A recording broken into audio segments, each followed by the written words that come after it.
Good evening, everyone, and thank you for joining us. This is the Camarilla Cafe, episode number 20. I am your host, Lou, and I am joined by Chris, as well as Shane. How are you guys doing tonight? Good. How's it going? Fantastic. It's Good, man. always How are the you? best. Happy Monday. Happy Monday. How you guys doing after Friday? It feels like it was like 2 days ago. Last on. Yeah, something like that. I tell you, it sure was a weekend. Do we really have to start this early with these? Just saying. It's like everything goes by in a daze. Woo! For everyone who doesn't know, so we generally spend about like maybe 20 minutes just chit-chatting and making sure everything's running and everything's working correctly before the show starts. And he hit me with one that I feel physically ill before we went live. And I was like, oh, man. Like at first, we're all kind of tired. We've been working, over the weekend and stuff like that. So I was a little tired. And I'm like, I'm trying to relax before we go live. And he hit me with it so hard that I was like, all right, we may as well just go live. Well, he was talking about so hard that your malware, mother and he was concerned about malware. I said, well, Lou, you're a male. Of course you would wear malware, not female wear. That is not exactly true. And it's messed up for you to assume. I could totally see Lou in like little pink pumps or something. Absolutely. Listen. Well, he is. Money makes the world turn, Chris. A little vertically challenged. All right. Yeah. All right. So what was the topic we had tonight, guys? What were we going to I think we should just pick on Lou all night. Nah, that's more of a Friday night episode. Well, here's a pick. I am so happy that fell flat. Look at that. It blew up right in your face. I let you create your own demise. I'm proud of myself. I was like, instead of interrupting him, because I could fuel him by saying the wrong word. I'm starting to catch on to this. So I was like, if I don't say anything, he's got nothing to grab onto. Oh, baby. So tonight was propaganda. Propaganda. We were supposed to cover that like 2 weeks ago, right? Mm-hmm. Something like that. But then, other things happened, Yeah. Well, I've gotten a lot of positive feedback on like the Friday episode and some of the stuff we spoke about earlier. Everything seems to have fast-tracked lately, huh? Like, a lot of this stuff went from conspiracy theory for like 20, 30 years, things like slowly crawling towards some of the conspiracy theory, to all of a sudden everything and we've spoken about that a couple of times already. The gas kind of got floored on a lot of this stuff. And I feel like things are moving at about 1,000 miles an hour. And it's very hard to track really what the truth is, right? What are the new two? The term now is mis and disinformation when it used to be misinformation, right? Yep. Right. So I guess a lot of information. I mean, previously when we were talking about this stuff, we didn't have social media, right? I mean, we barely had text messaging back then. So I feel like a lot of stuff does get passed through social media. And again, dis and misinformation. That's also, who's deciding what's mis or disinformation. Where's that coming from? So that's an interesting, And that's funny question. because I'm actually going to look it up really quick. Disinformation versus misinformation. This is something we hadn't spoken about. And let me bring you guys in here for a moment. So It almost sounds like disinformation is like done on purpose, while misinformation could just be mistaken information. right. So disinformation is a subset of misinformation, that which is deliberately deceptive. Right. So rumors are information not attributed to any particular source, and so are unreliable and often unverified, but can turn out to be either true or false. So misinformation is just kind of like, all right, it's not accurate, it's bullshit, right? Right. But disinformation is deceptive. You have a purpose behind why you're doing this. Right. So I mean, I hear them doing that all the time. The White House press secretary saying misinformation, disinformation. Like everybody's kind of like doubling those terms up all the time. So yeah, we thought that we'd give a little thing on propaganda. The funny thing also, I'm gonna say this ahead of time. something that I've observed is that this country has no issue, and this applies for people on the right and the left, and a lot of people that are kind of in the middle. Even though the middle is becoming very distrustful of our all of our sources, I've noticed that people have a much easier time admitting that there's the potential that there's been propaganda in the past, but they won't admit it now. Have you noticed that? I see that too. Yeah. Like they'll both So agree. I feel like a lot of people just find it hard to believe that their government isn't truthful to them. They want to believe that they're being fed the truth. But they'll accept that there was bullshit prior. Now, I'm not talking Right. about prior as in like 4 years ago, right? Because now they act like it didn't happen. But Well, like you're 20 talking years like ago, World War 30 years II. ago, yeah, they'll say, all right, yeah, of course that stuff happened back then, but it's certainly not happening now. How would it happen now? Right. You know, almost like it's shocking to even consider that as a possibility Right. when it could very well be business as usual. You know, it's I don't know if you or any of our listeners would think that, like, even question, is there something else going on behind the scenes?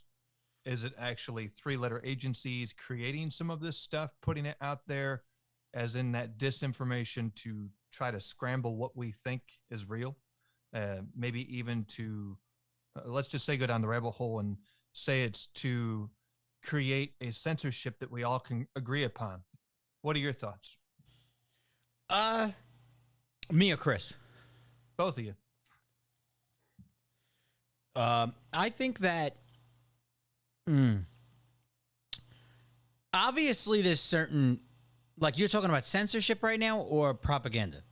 As far as the propaganda, what I'm saying is it possible they're creating propaganda and this purposeful disinformation so that they can create a censorship that will agree and give up our rights for freedom of speech?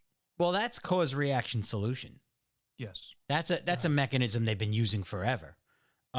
They've started wars with that, and they've admittedly done so too. The Freedom of Information Act. Whether you trust the accuracy of that information they're releasing at this point or not, I mean, I think it's pretty evident that they've used that. Every country has used that historically for a very long time.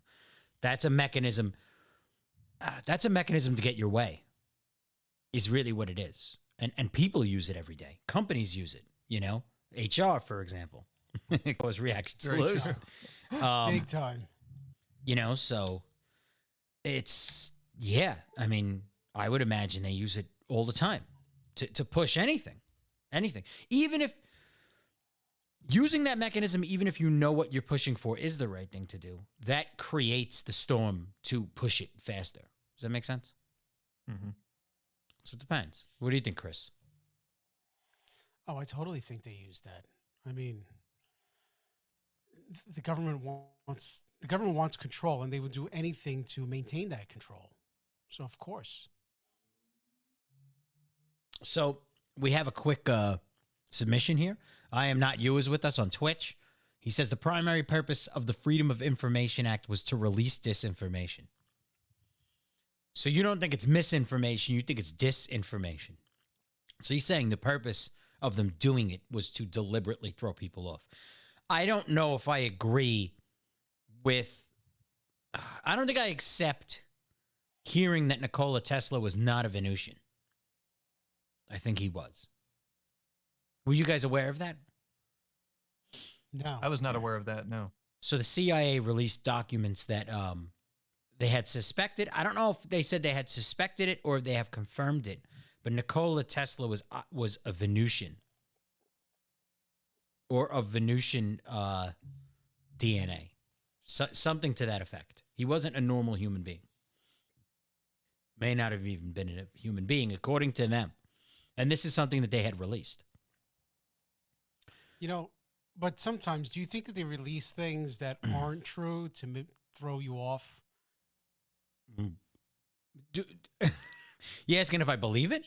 So I remember, our very first episode of Camarilla, we spoke about how the government admitted that they had crafts Mhm. not of Earth's origin, right? Now, during that time, there were other things going on, and I know we discussed it then too. But like, don't you feel like they released that information to try to wag the dog? You know, try to throw you off the scent of the other things that were going on at the time. So Sure. sometimes I don't even trust the information that they release. I mean, why So would it be okay to release it now as opposed to then? And why wasn't it okay to say it then? You know, you have to think of all this stuff. If they held this information for 80 years plus right, potentially, you have to think to yourself, okay, so they have this stack of reasons why they wouldn't tell us 80 years ago. So and part they're of that, saying he's a Venusian, right? But what proof are they supplying? You know that this is true. I didn't read the whole document. I know that it did come out, but I didn't read the entire thing. But they did claim that he was not an average human. And I'm not you says, yes, Chris is correct. They're purposely releasing false information, mixed of lies and truth to throw people off of the truth. So I think we've used that term a lot, half truth. You know, they'll put the information out. It's kind of like your job to kind of pick through it. And I think that things become pretty obvious once you do put the effort into actually researching. You know, I feel like, not to say that I've ever verified that things that I've seen, I would say that we've predicted events pretty accurately. And I wouldn't say they're predictions because they've been based off of research of things that have had, you know, ongoings and speeches that oligarchs have given prior that kind of give you a hint like, hey, this is what they're pushing for. And then, you know, 2 years later it happens. But kind of forgot where I was going with that. So Debbie Garay said, "My dad used to say that half the truth is worse than a lie." Right, because I'd rather be lied to than given half some bullshit. Right. Well, okay. So that's part of where I was going with it. Okay, so they give you half, so that if you're actually going to put in the effort, you can find what they're trying to what it is they're trying to tell you. What it is. Does that make sense? I don't know why I'm fuddling this up so bad. But yeah, and that's been a big thing with Freemasonry too, to do things right in front of people's faces. So it seems to be part of their belief as well. What do you think, Shane? Right, the best place to hide stuff is Kind is of in like that plain sight. Mandela effect. Is in plain sight. Right. It's like that Mandela effect Friday night, literally over the weekend after having that conversation.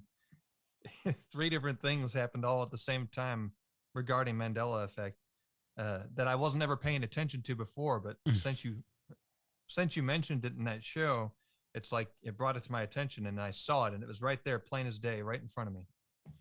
Well, you know, the other thing is too, a lot of these people, I'm very convinced, and if what we're on to is in fact their religion or what they believe or what they practice, they do subscribe somewhat to being godlike. They believe that the place they're in is because they are supposed to be there. And with that comes giving free will. Mm-hmm. And it ties in with a lot of mythologies, you know, of like the vampire. The vampire is at the door. You can decide whether to let it in, right? Everything is about free will. You make the decision upon whether you accept what they're presenting in front of you or whether you'll push back. So that free will thing is very big in their belief, right? So they have to, even if they're giving disinformation, even if there's an intention to sway you, they're still putting some real stuff out so that if you choose, you do not to not trust them, you can figure out, you know, what is really going on. That information might be suppressed, but it is not completely wiped off. So you have to put in the effort to choose that you don't want to go along with what they want. Because the other way is willingful. You know what I mean? You're choosing to trust. And even if there are a lot of red flags or a lot of exclamation points popping up, you're still choosing to ignore the red flag and you're marching forward with what they're putting in front of you. You're choosing to do that. A simple example of that, millions of people around the world have used American money and never really paid attention to the all-seeing eye or the pyramid or all those other right symbols. In your face. Yeah, you're Right in our spending it face. every day. You're working for it.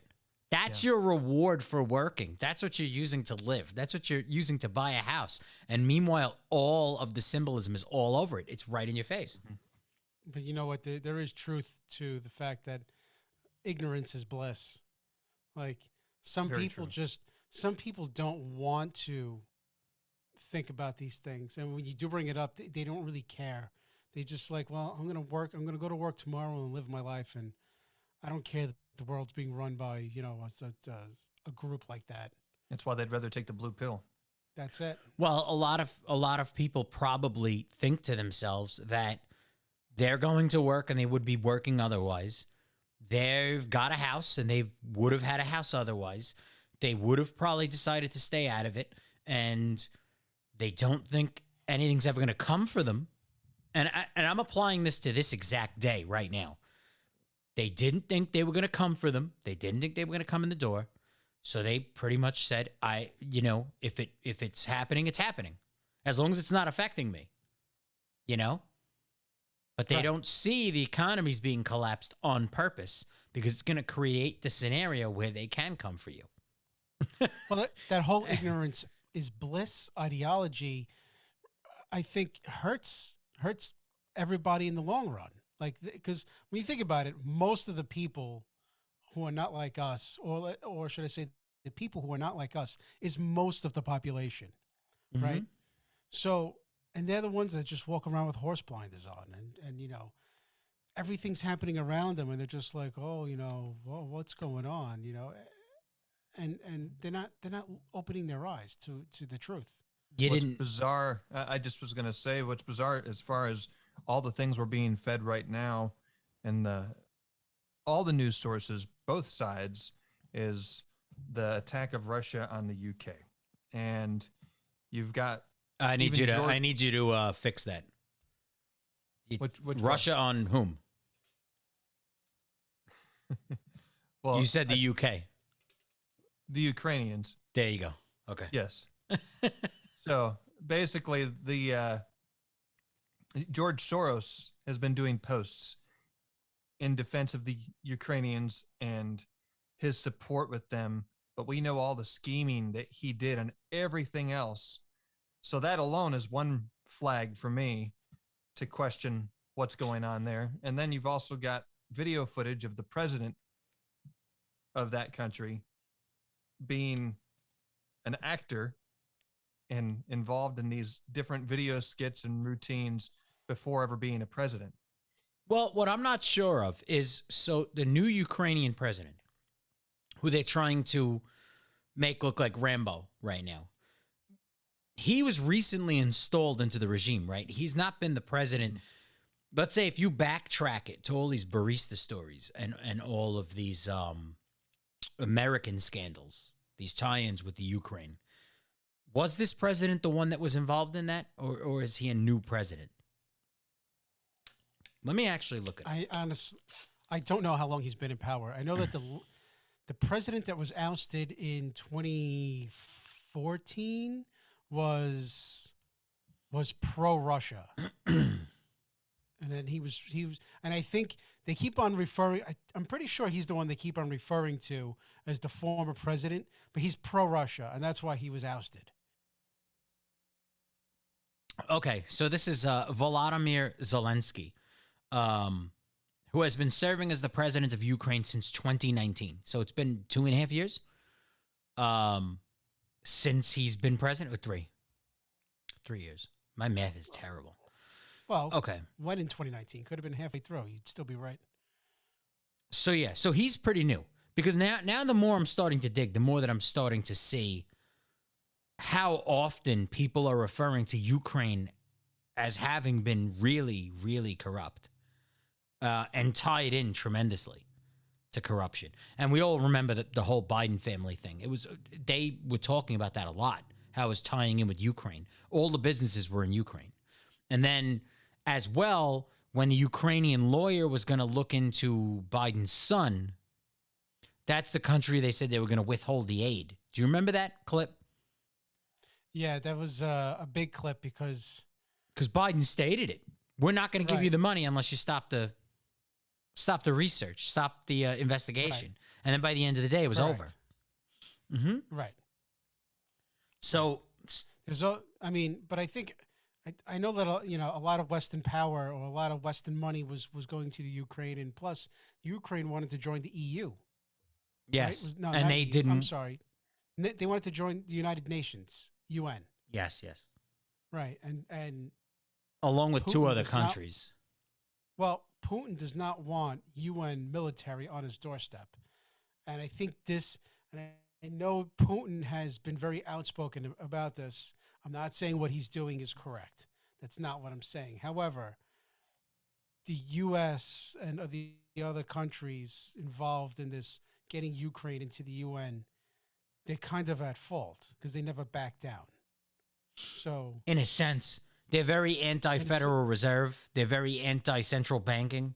They're very anti-UN, which is the same thing as China, right? China's a closed system, like a severely closed system, but they're not allowing anything externally into them.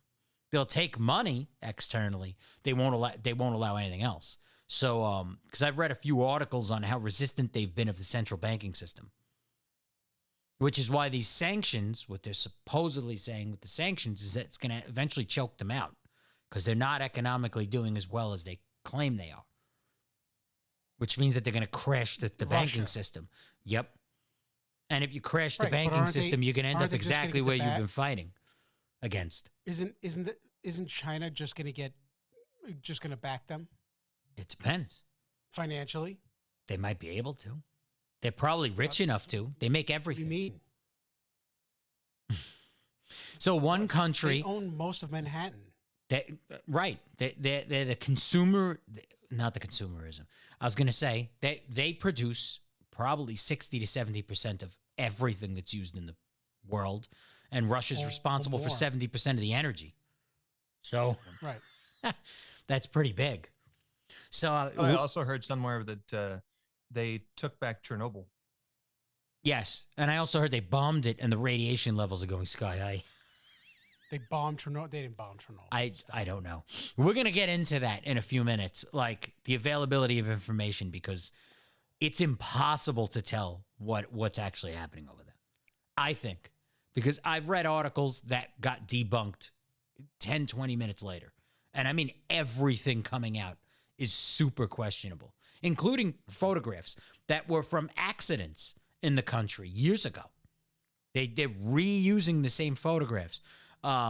Two different news agencies used video game footage to try and show what was going on in the Ukraine. Like, and then in another spot, they were already in the streets, and there was a CNN producer that a Russian general allowed in to cover it. It was really bizarre. To me, this doesn't look real at all. And it's hard to tell. I don't personally know anybody that lives in Ukraine. I wish I did. So we have friends who have family in Ukraine, and from what they were telling us, it's not good. But what does that mean? So I mean, if they're going in, they're going in, right? But no, they're going in. Like they're going in. are they bombing? Absolutely. Yeah, they're bombing. Well, bombing where? Because I had heard on a news thing that they bombed the outer towns. They won't bomb the capital because they're trying to keep the infrastructure. So the capital has not been bombed, in fact. So it's really hard to decipher what's happening and what's not. It is hard to see. I've seen even images of them holding what look like fake guns that are skinny wooden black guns to look like real machine guns or something. Now, do you think that those photos were actually from the Ukraine? Or do you think they were just stock Getty photos? I don't know. That's really somebody hard to used to say. make a journalism website, That's the you know? thing. It's really hard to say. I mean, when I saw the video game stuff, I was really thrown off. I was like, how can anybody accept that? So I am not, you also adds in, the whole blacked out redacting of information in the documents is to give it credibility in people's eyes. And then he says, releasing half-truths makes it far harder to discern which portions are true, which are false. Consider how many documents you'd have to go through and decide what was true and what was false. It's virtually impossible to get through all of it with the absolute truth, which I agree with. Mm-hmm. Because if you end up at a wall of just confusion, then you're just stumped. And what do you do at that point? You need to just go about your life, right? And just hope that everything is what it is. So we're also joined by Kevin Reiser. He actually jumped in like 15 minutes ago. I'm sorry about that, Kevin. What's going on? I kind of guilted him, and I was like, hey, you better show up tonight.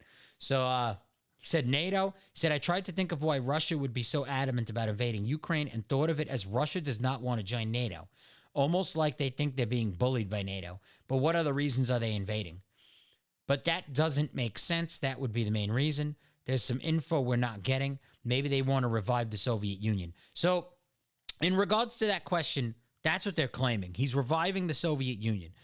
There is also, I've seen estimates of how many natural resources were actually in Ukraine. And Ukraine used to be, USSR territory years and years and years ago. The wars are what broke everything up. And they blamed it on the U.S. forever that it was a big part of why they had to give up that land. So, yeah, I would imagine that. But there has been an age-old war against the central banking system. That's a very big part of this. And I know nobody ever likes to talk about that because then that starts moving into NWO territory. But the central banks have kept people in debt for the rest of their lives. Countries. Causing countries, yeah. Right. Decimating them. It runs the world. I mean, that's the move. That's really the move. Everyone has played Monopoly before. It seems like they teach you that through a very, very simple game, and it couldn't be that simple. But logically, it could be that simple. Debt goes really far. Money system goes really far. I mean, it's basically your whole civilization. Yeah. Because without money, there's nothing. There is no civilization. Money's what makes the entire thing develop itself, build things, create an economy. Without that, you have nothing. So whoever controls the money legitimately controls everything. So it's very simple. There are also those things in the back of your mind. Is any of this false flag events to basically gain control of the masses? Yeah, well, and cause the system to crash. They're already talking about gas price hikes, and you would imagine that we've had enough reserved, even if we're getting it from Russia. You would imagine we have enough of a backstock that maybe this would happen in a couple of weeks from now. Mm-hmm. It's kind of funny how, like, what did Russia just take a couple of days off from sending oil, and now all of a sudden it's $1 extra per gallon? Like, I would imagine that an industry would be really not well off if they were going day to day like that. You know what I mean? Like, there's no backstock just in case of a closure. Even when we had even with COVID, things didn't back up that horrendously. So now they just went in a week ago, and all of a sudden we're starting to see it in gas prices like that.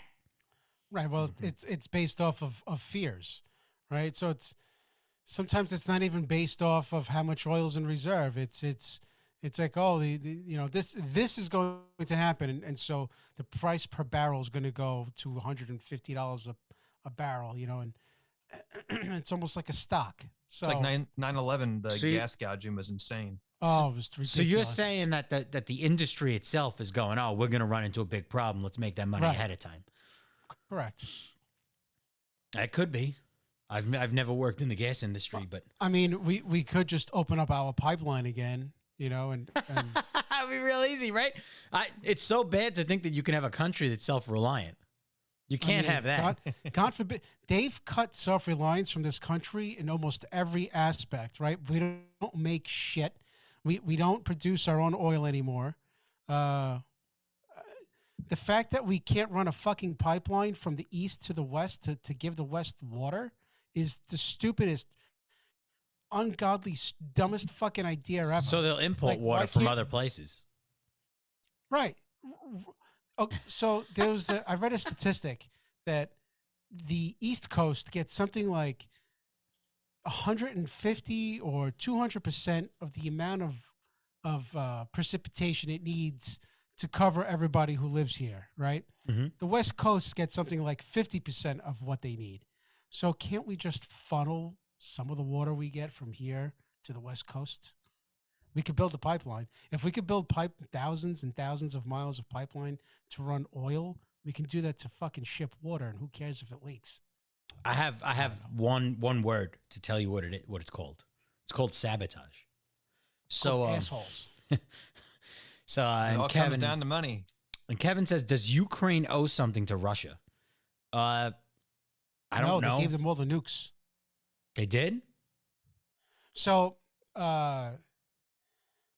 most of when the Ukraine was a part of Russia, that's where most of the nukes were stored in the Ukraine. When they separated, one of the agreements they had was to give Russia the nukes. I think they gave them back like something like 90% of the nukes, and to keep their freedoms. I didn't think Ukraine had nukes. They still have, well, like I said, they were Russian. Yeah, they have nukes. They also supposedly have stockpiles of smallpox and other bio weapons. Well, that's another thing. We'll get Yeah. into that at a So certain point. what is the definition there of propaganda, Lou? Yeah, you saw those, saw that pop up. So right before I'll get into it, I am not. You also said, for those paying attention, the timing of the invasion has conveniently occurred immediately after the growing global resistance to the global vaccines, to the COVID vaccines. COVID was the first plan to implement the one world government. It has failed. This invasion is the new tactic to get the entire globe behind a central enemy, the world versus Russia. So I agree with that. I also don't exactly agree with that. Because I think, so I'll just answer that before we get into propaganda. I've said this on other episodes. The biggest country they have something to worry about, they pretty much have Canada under control. They definitely have Australia under control. This is the country that's going to be the biggest problem. If they get the whole world to tolerate all of this, Russia's not an issue, right? If you're talking about the whole world versus Russia, Russia's going to crash, right? Unless this is just another step to get Russia into the UN and to submit and to stop battling against, right? What I think is going to happen, the biggest problem is this country. And I feel like all of these politicians over the years have sold out from a long time ago. All of these career politicians have sold out from a long time ago.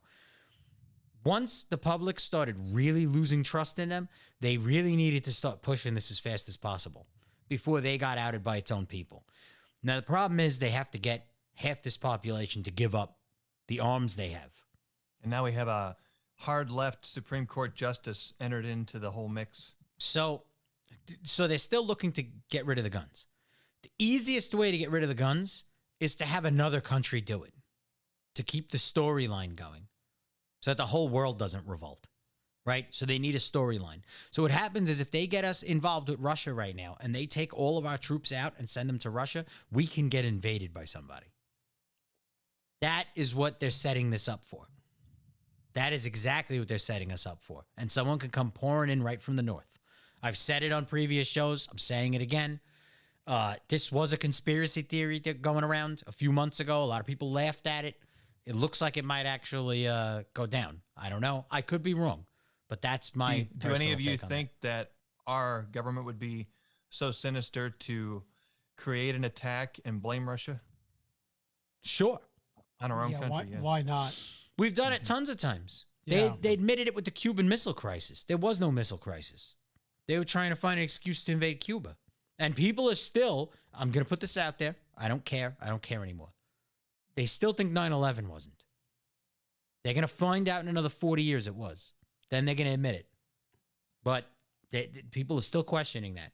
The government has admitted numerous in the past. They're going up the chain. They're waiting for certain people to die. And then once As they we say, know, oh, there's- the family's not at risk, then they're going to let it out. And they're There's going a to lot go, of ever disturbing watch- evidence there with 9/11. Did unbelievable. you ever watch the pilot episode of The Lone Gunman? Do you even know what The Lone Gunman is? No. okay, the lone gunman is from the X-Files. It was That's right. Mulder's three cronies, right? I remember that. Yep. They called themselves the lone gunman. Well, uh, what do you call it? A series on them, and the pilot episode was all about a government conspiracy to cover up, and it was to cover up something in the government. I don't exactly remember what it was, and what they were going to do was fly planes into the World Trade Center. When did this air? Like a week or two before the World Trade Center actually happened. So it's almost like they were telling you. Yes. They were showing you how it goes, and then they were going with it. Unbelievable. Unbelievable. What about that money that went missing, right? Yep. There was supposed to be that trial the date of 9/11. What about the insurance money put on it? It was like $2 trillion that was just gone. Yeah. Well, what about the insurance scam they pulled? And they never did any type of investigation on that either. There was a major amount of insurance taken out on those buildings like a month prior. Almost like that, it would have been fucking luck. I'll tell you that. It was billions. I Am Not You also says Russia is a false enemy. They're staging the invasion as per the instruction of the Illuminati. The ultimate goal is the only major superpower that is not a part of the Illuminati agenda, China. Watch the steps. So what you're saying is Russia's false ploying right now to That's kind of what I felt. stage a whole war so that ultimately they actually catch China. Is what he's claiming, which I'm actually thinking the opposite. And isn't the Biden family in both of them countries? Oh yeah, fuck Well, yeah, it's always good to have both your feet in opposite sides of the pond. of course. Well, it's the same pond. It depends on how you look at it. They're all. If you are to accept that there is an entity that you can consider called the Illuminati, you have to understand that all of them are already in the same pool. You know, if you're to think about the fact, like we were just linking Canada to Cuba. What was it, 2 weeks ago with Trudeau? If that is really his son, it shows you how widespread the oligarchy is, right? I mean, they were a big family in Canada already, but the fact that may have been his son catapulted him straight into a public office Speaking of Trudeau, in another country. I heard that he fled to the United States. Well, they had said on the news that they were with the whole trucker thing, they were talking to the Biden administration. I don't know what they're talking about. I don't know. You know, I don't even know if it's true, but I mean, sure, you got to get your shit under control because they're all aiming for the same thing. And what's going to happen in one country is just going to give an example to people in another one. So now why do you think a convoy is coming up from here? Because they saw what it did out there. Now, it didn't stop the federal maneuvers, but it stopped a lot of the local maneuvers. So now people are going to copycat it here. Now they got courageous. You can't... These countries kind of keep each other in check and say, hey, if you don't keep them under control over there, they're going to get out of control over here. So we need to keep countering each other. So they're all buddies. They're all friends. They're all a family that we're not part of. So let's see. So we got propaganda. So let's define propaganda so that I think people have a very narrow perception of what propaganda actually is considered. So propaganda is communication that is primarily used to influence an audience and further an agenda, which may not be objective and may be selectively presenting facts to encourage a particular synthesis or perception, or using loaded language to produce an emotional rather than a rational response to the information that is being presented. Propaganda can be found in news and journalism, government, advertising, entertainment, education, and activism, and is often associated with material which is prepared by governments as part of war efforts, political campaigns, health campaigns, revolutionaries, big businesses, ultra-religious organizations, the media, and certain individuals such as soapboxers. So this sounds to me like it could pretty much be fucking anything. It does. Well, it just seems like it's ingrained in society. Right? Anything that's meant to influence an audience or further an agenda, which is basically everything. Everything. I mean, it's telling you it's used in news and journalism. In the 20th century, the English term propaganda was often associated with a manipulative approach. I don't know what other approach you could consider it, but historically, propaganda has been a neutral descriptive term of any material that promotes certain opinions or ideologies. Equivalent non-English terms have also largely retained the original neutral connotation. I don't see how propaganda can be neutral. If it's neutral, can it be propaganda? Well, no. I mean, the whole thing about propaganda is that it's not neutral. It's to Right, force its opinion on you. right. This definition is not. I don't know Neutral how to it what? cannot be associated with manipulative, because even if you're giving like soap propaganda to sell soap, you're boosting the bullshit to manipulate people into buying. Right. So if you Correct. just say, here, we made a soap and these are the ingredients, and you're actually honest about the ingredients, and you go, you can decide whether to buy it or not. Thank you. Like a service Everything else is announcement. just a Is that wash. propaganda? Oh, motherfucker. Woo! So very quick, I am not used as yes, this is why the world is sitting back and watching what Russia is currently doing and no one is acting. This is an attempt to embolden China to take actions that will justify military action against China. So you're saying that this is going to embolden, so they're going to let Putin take the Ukraine. They're going to let it happen. And now China's going to jump to go take Taiwan, and then everybody's going to shoot. But you just said that you think they're trying to set up the world versus Russia. You said this invasion is the new tactic to get the entire globe behind the central enemy, the world versus Russia. So now the way you're stating it, it sounds like they're trying to get the world versus China. I think. Does anybody know? Does anybody know what happened with their discussion today? They were supposed to talk, the president of Ukraine and Putin. Oh, I don't know. Yeah, I saw that. They all sat down. I haven't really gone through anything yet. I'll do it tonight. I'm up until what? Fucking 6 in the morning? You know me. Fucking sick bastard. I'll figure it out. I'll send you a wake up You note. going to sleep while I'm waking up. I'll send you some pictures with it too. Send me some pictures, buddy. Look I at my want to see face. some pictures of. Yeah, I want to see that face. Does but, my you know, smile look better with the beard or without? scandalous. Does it look better with the beard? Do you Is like that- my beard? I got is a that lot a of people trick making fun of question? me. I got a lot of Is people that a making trick fun of me question? for this. I'm proud of it. I think it's beautiful. It's Yeah? bold. Oh yeah, It's wisdom. someone's got to love it. It's wisdom, bro. I bring the wisdom to the show. Oh yeah. He's a silver fox. Aw. So it says a wide range of materials and media are used for conveying propaganda messages, which changed as new technologies were invented, including paintings, cartoons, posters, pamphlets, films, radio shows, TV shows, and websites. More recently, the digital age has given rise to new ways of disseminating propaganda. For example, bots and algorithms are currently being used to create computational propaganda and fake or biased news and spread it on social media. So I don't know. A lot of people talk about propaganda as though they're just like spotting it out. Like they're like, oh, Fox News propaganda. And then they'll watch everything else. And that's not propaganda. And then others will say, They watch CNN. CNN is propaganda. And they The won't whole consider show everything is else propaganda.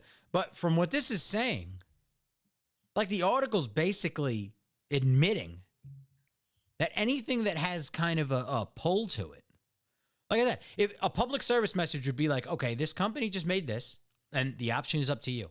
And they'd make it really bland. They wouldn't pull you emotionally. They wouldn't kind of try and tug you in any direction. They would just present the information, really vanilla, done. That to me sounds like it does not fit under propaganda. Anything else sounds like it fits under propaganda. True or false, guys? Right. If you're just presenting information and it's facts, let's say you're presenting the facts of something, like when you're presenting the facts of a case, that's not necessarily propaganda, unless you're just presenting the facts on one side to show that one side is better. So like the prosecution is propagating the jury, and so will the defense. They'll propagate the jury, Mm-hmm. right? But like, if you're just reading the actual facts of a case, then I feel like that's not propaganda, right? It sounds like the second there's any type of suggestion, the Right. second there's spin, we're done. Correct. Right. That's when you fall into it. What do you think, Shano? It's really, I mean, all the propaganda we see is all, I mean, it's pretty much manipulation by the mindset of the person putting it out there. So it's very one-sided. Well, it's like when you have like food, right? Like this can of soda, and you read the ingredients, but then like, you then you have the advertisement on the front, which is like, oh, no, it'll be like, oh, best tasting or whatever. It's like, well, now you're advertising to me that it's the best tasting, or you're trying to sell me on it rather than just showing me the ingredients. Right. So There's a difference. we also have I am not you throws in, so I guess he's verifying. I went after him a little bit right there. Yes, they are rallying everyone first against Russia. Russia is not going to take Ukraine, but they will continue to push into Ukraine and the fighting will escalate.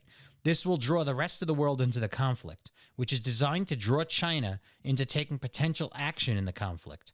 It's very important to stress that this entire invasion is staged, not staged in a sense that there isn't actually fighting.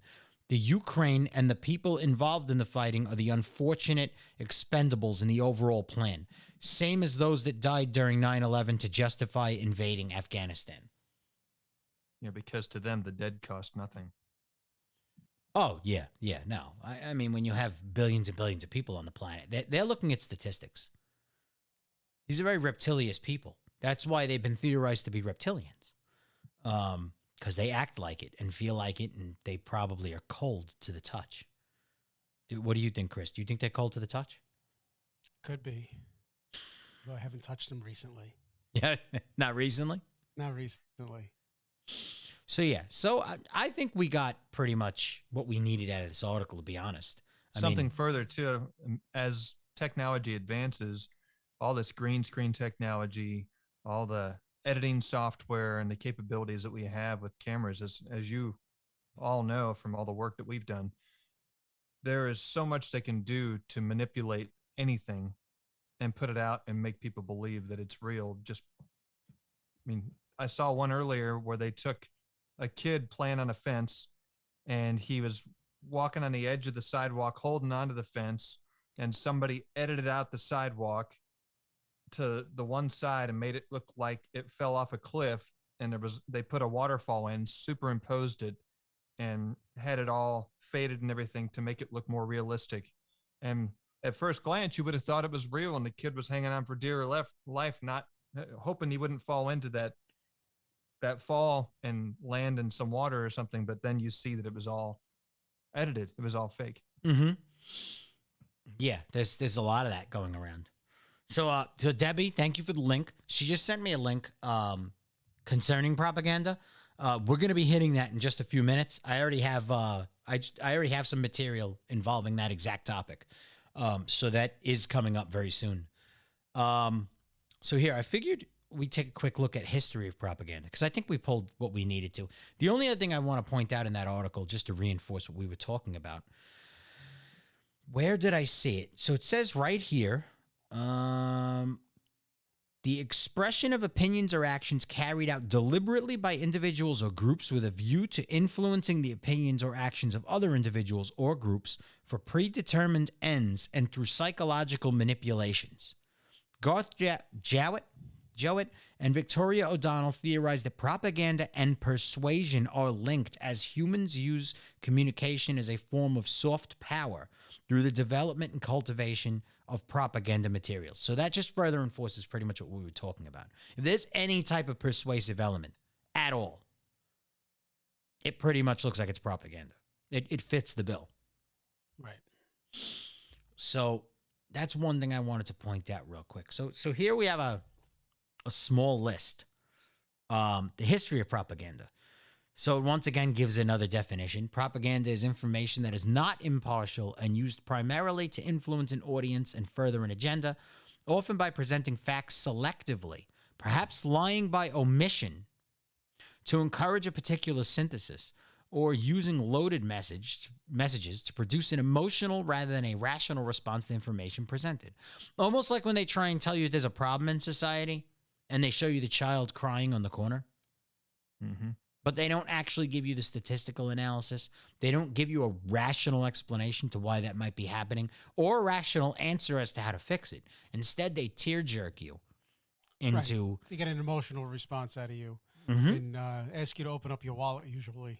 Mm-hmm. Yeah. Sounds like something Democrats use. So the term propaganda has acquired a strongly negative connotation by association with its most manipulative and jingoistic examples. So, I mean, I don't see why there wouldn't be a negative connotation. If you're always trying to just swing somebody, right, into something. So if a product was good, let's say, and I'm talking about like just in the case of like making commercials, because obviously commercials are propaganda by their definitions.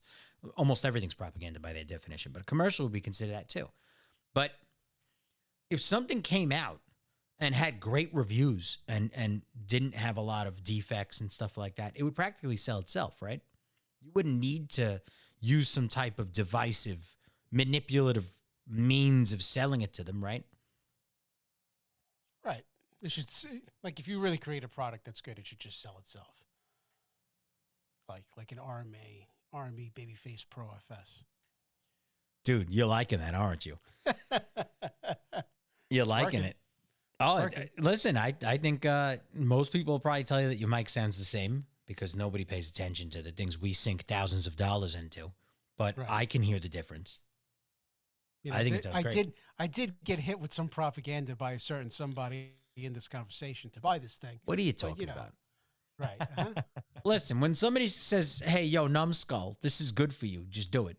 That's not necessarily. I don't know. It's it force. Sounds like there's propaganda there. It sounds like I got threatened. Is force propaganda, or is force threatening? It's a little bit. It's more threatening, but you know. I'll admit to threatening. I won't admit to propaganda. Propaganda would mean that there was lying by omission. There is no omission in this. You know what I'm saying? It was like, you want to be the best? This is it. And you got it. And then I called somebody on their bullshit. And then you know. What bullshit? What's wrong with it? Yeah. See? You got no answer. No. It's the greatest. Not that. With your text message on what was that, Thursday night? So I am not used as to add to what Shane was speaking about with the video, with the kid being manipulated with deep fake. Now you don't even know if the people in the videos are even real. Propaganda could potentially be neutral or positive if it is being used to sway people to something true. Okay.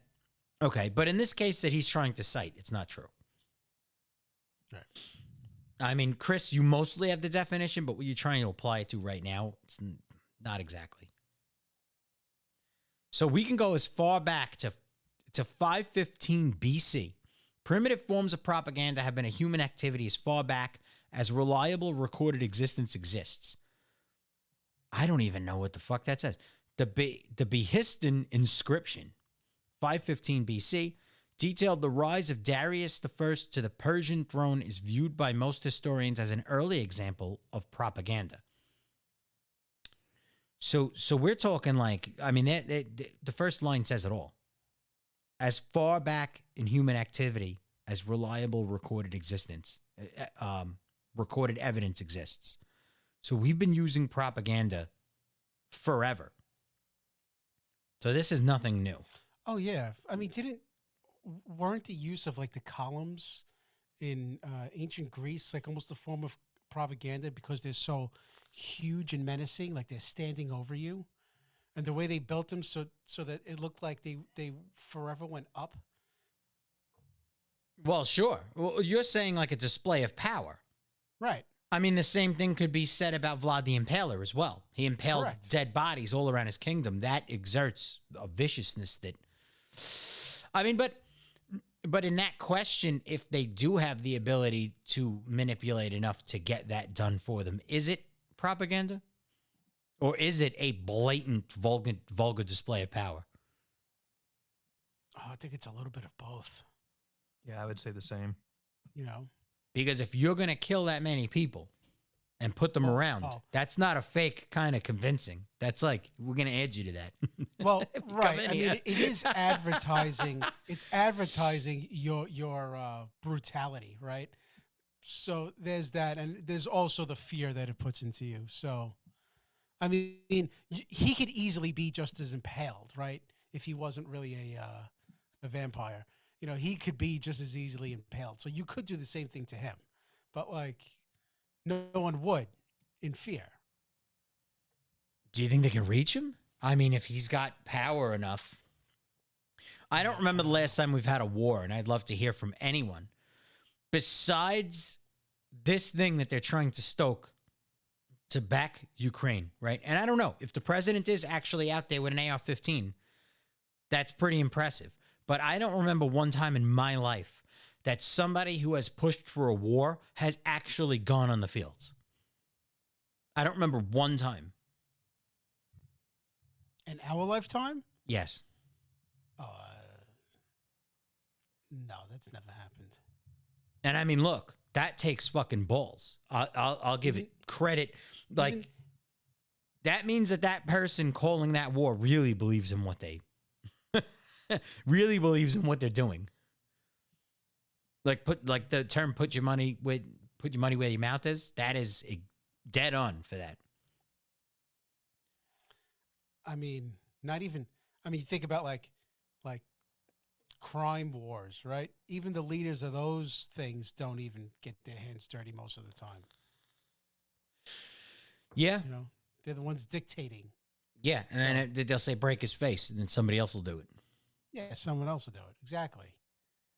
Some early propaganda too. You mentioned back to the 500s there. Back, I can't remember what year it is, but Pope Alexander VI, supposedly his son. There's been talk and rumors that his son was used to create the face and image of Jesus. That was put out and copied, and all other versions were said to have been destroyed. Who was that again? What point in time I sent was it this? in a link. I sent a WordPress link. I put it in both the notes as well as the messenger. But Pope Alexander VI and his son Caesar Borgia. The Borgias. Let's see. I'm going to it right now.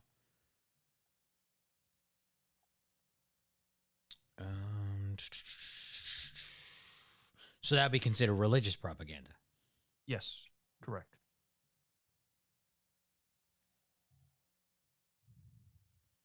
That's interesting. Yeah, I thought it was. So Pope Alexander and son Cesare Borgia, the face as Jesus Christ. So so he's the son. That's him. Mm-hmm. That's his son. So it says the vicious Radijo Borgia, who took the name Alexander, presided over more orgies than masses, wrote Edward Gibbon. A career highlight was the 1501 Joust of the Whores, when 50 dancers were invited to slowly strip around the Pope's stable. Alexander and his family gleefully threw chestnuts on the floor, forcing the women to grovel around their feet like swine. They then offered prizes of fine clothes and jewelry for the man who could fornicate with the most women. Oh my God.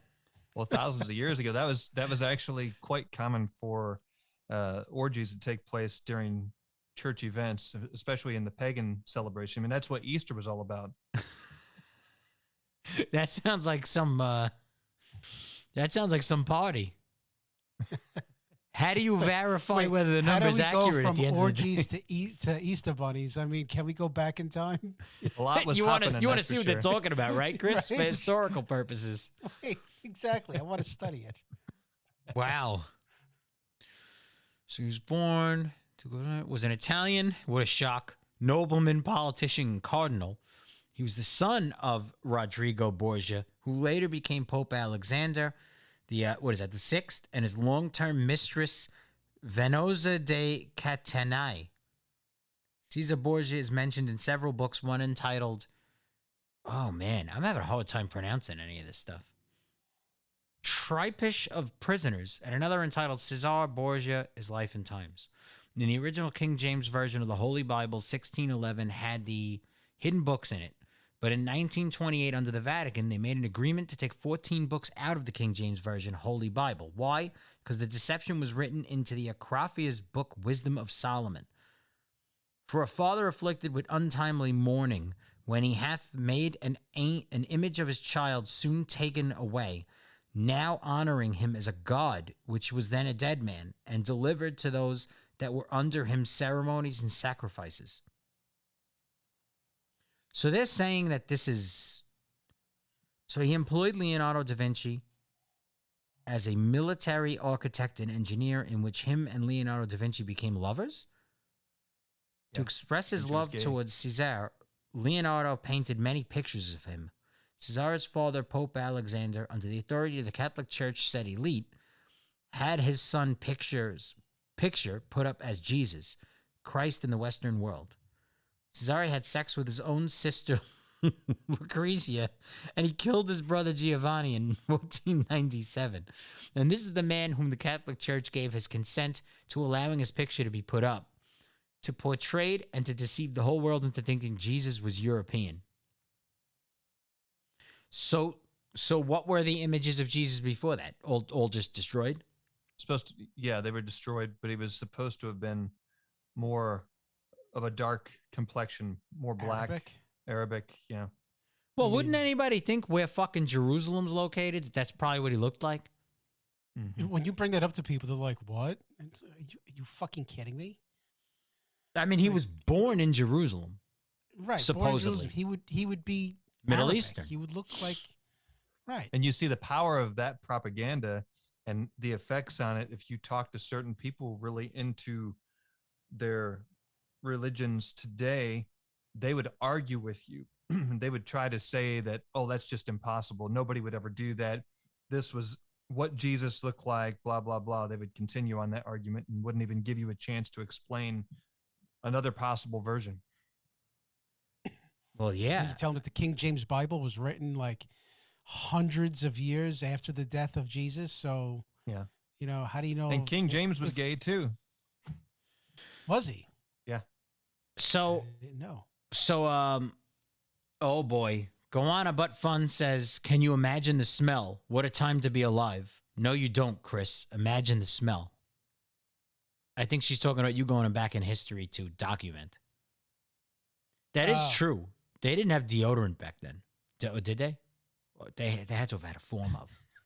When were fragrances developed? I mean, sorry, I just remembered something somebody had once told me, and it just made me laugh. What was that? He said if, God, I can't believe I'm going to say this. He said, if pussy don't stink, don't fuck it. Why would you say that on air? You could have just texted that to me. What the fuck? So what are you going to go document for history and do a scratch and sniff before you... Listen, you know, it's for educational purposes. Oh, man. So, okay. So back to the to what we're talking about. You fucking filthy animal. So the United States, it's even documenting us. A lot of people, I guess, believe that this country is only capable of it when there's a president they don't like. United States, before the United States declared war in 1917, the Woodrow Wilson administration established a propaganda department along similar lines. Propaganda experts Walter Lippmann and Edward Bernays participated in the Committee on Public Information, which was tasked with swaying popular opinion to encourage enlistment and war bond sales. Excuse me, hold on. The CPI deployed posters, films, and provided themes for speeches by four-minute men at public functions, and also encouraged censorship of the American press. The American press played an unwitting role, too, by relying on daily war news cables controlled by the British government and by spreading false stories of German atrocities in Belgium and German-occupied eastern France supplied by the British as well. Starting after World War I, propaganda had a growing negative connotation. This was due in part to the 1920 book, How We Advertised America, the first telling of the amazing story of the Committee on Public Information that carried the gospel of Americanism to every corner of the globe, in which the impact of the CPI and the power of propaganda was overemphasized. Also, exposure of fact that the atrocity stories were false created public distrust. The CPI was so unpopular that after the war, Congress closed it down without providing funding to organize and archive its papers. I wonder why they wouldn't archive the papers. The war propaganda campaign of the CPI produced within 6 months such an intense anti-German hysteria as to permanently impress American business and Adolf Hitler, among others, with the potential of large-scale propaganda to control public opinion. The use of film by the U.S. Signal Corps and the Committee of Public Information during World War featured in the documentary Mobilized Movies. So they're admitting right here that they actually established the CPI with the sole intention of doing that. Now, this is World War I, right? And it actually admits that they're using false stories. The exposure of fact that the atrocity stories were false created public distrust. That's almost like exactly what's happening right now. I mean, doesn't history just repeat itself? Hasn't that been a whole point of this show, is to show that history just repeats itself? And it's funny, with all this technology, all this information at our fingertips, and we still can't discern the truth from fiction. Unbelievable. So now here it says again. So post-war, Bernays, a nephew of, I guess that's Sigmund Freud, a nephew of Freud, who wrote the book Propaganda early in the 20th century, later coined the term group mind and engineering consent, important concepts in practical propaganda work. He wrote, the conscious and intelligent manipulation of the organized habits and opinions of the masses is an important element in democratic society. What term have we been using? Have we been hearing nonstop recently? Save the democracy. Save the democracy. Those who manipulate this unseen mechanism of society constitute an invisible government, which is the true ruling power of our country. We are governed, our minds are molded, our tastes formed, our ideas suggested, largely by men we have never even heard of. This is a logical result of the way in which our democratic society is organized. Vast numbers of human beings must cooperate in this manner if they are to live together as a smoothly functioning society. It also says the documentary film Century of the Self by Adam Curtis explores the influence of these ideas on public relations and politics through the last century. So, and according to Alex Carey, I don't know who that is, one distinctive feature of the 20th century was the professionalizing and institutionalizing of propaganda as it became an increasingly prominent, sophisticated, and self-conscious tactic of both governments and businesses. So the whole 20th century. Now, is that television was around that, right? What year? In the 20th century. I mean, yeah. We're in the started 21st now, right?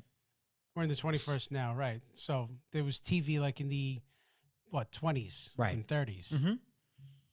So, and they're saying that was a distinct thing, the professionalizing and institutionalizing of propaganda. Right. And then it says here, after the defeat of Germany in the First World War, military officials such as Erich Ludendorff suggested that British propaganda had been instrumental in their defeat. Adolf Hitler came to echo this view, believing that it had been a primary cause of the collapse of morale and revolts in the German home front and navy in 1918.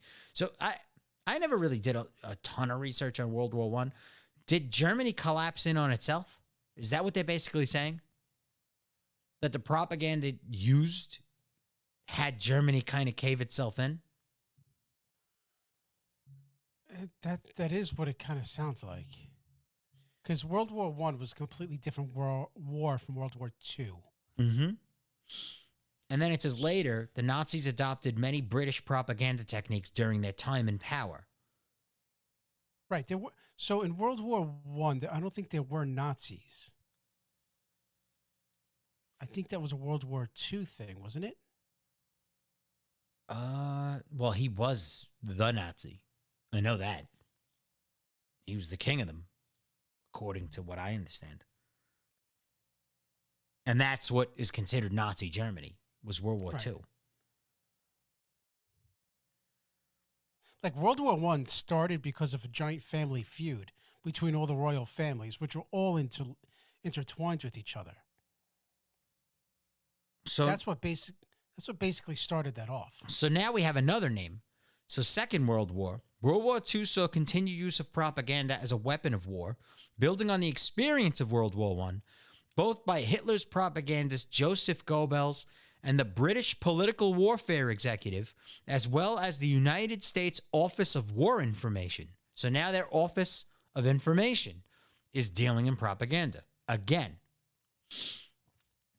It says within the U.S., the British security coordination activities worked to counter pro-German sentiment and isolationist opinion. Because of public distrust following the revelation of false atrocity stories during World War I and the heavy association of propaganda with the Soviet Union and Nazi Germany, the U.S. government referred to its own propaganda effort as a strategy of truth, this time using its main method, newsreels, as an information format.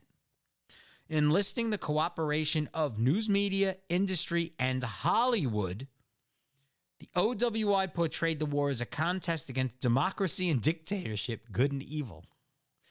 While the OWI focused on the home front, the Allies, and neutral countries, the military and the Office of Strategic Services engaged in psychological warfare by directing propaganda against the Axis powers. So they brought it right back. But this time they justified it by saying that it's about good and evil. It's not right. So we're going to push propaganda again. Part of that made me think of Argo. I'm not Argo familiar. was the movie where they took created a fake Hollywood movie to infiltrate overseas to rescue some people. Really? Mm-hmm. I never saw that movie. No, neither did I. It sounds like a good. It sounded like a good movie. I just never saw it. So here we have Cold War propaganda.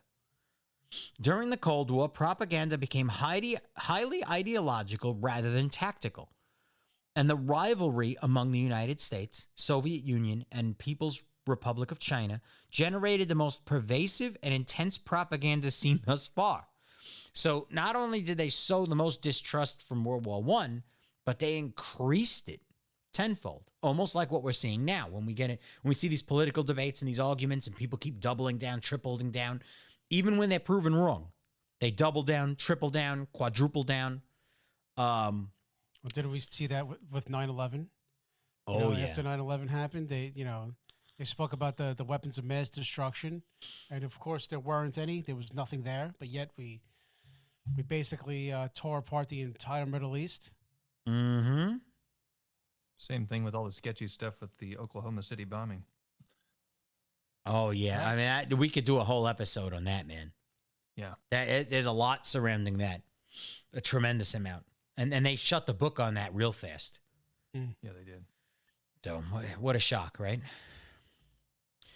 So pretty much this, Wikipedia, we spoke about how Wikipedia could be its own big culmination of bullshit.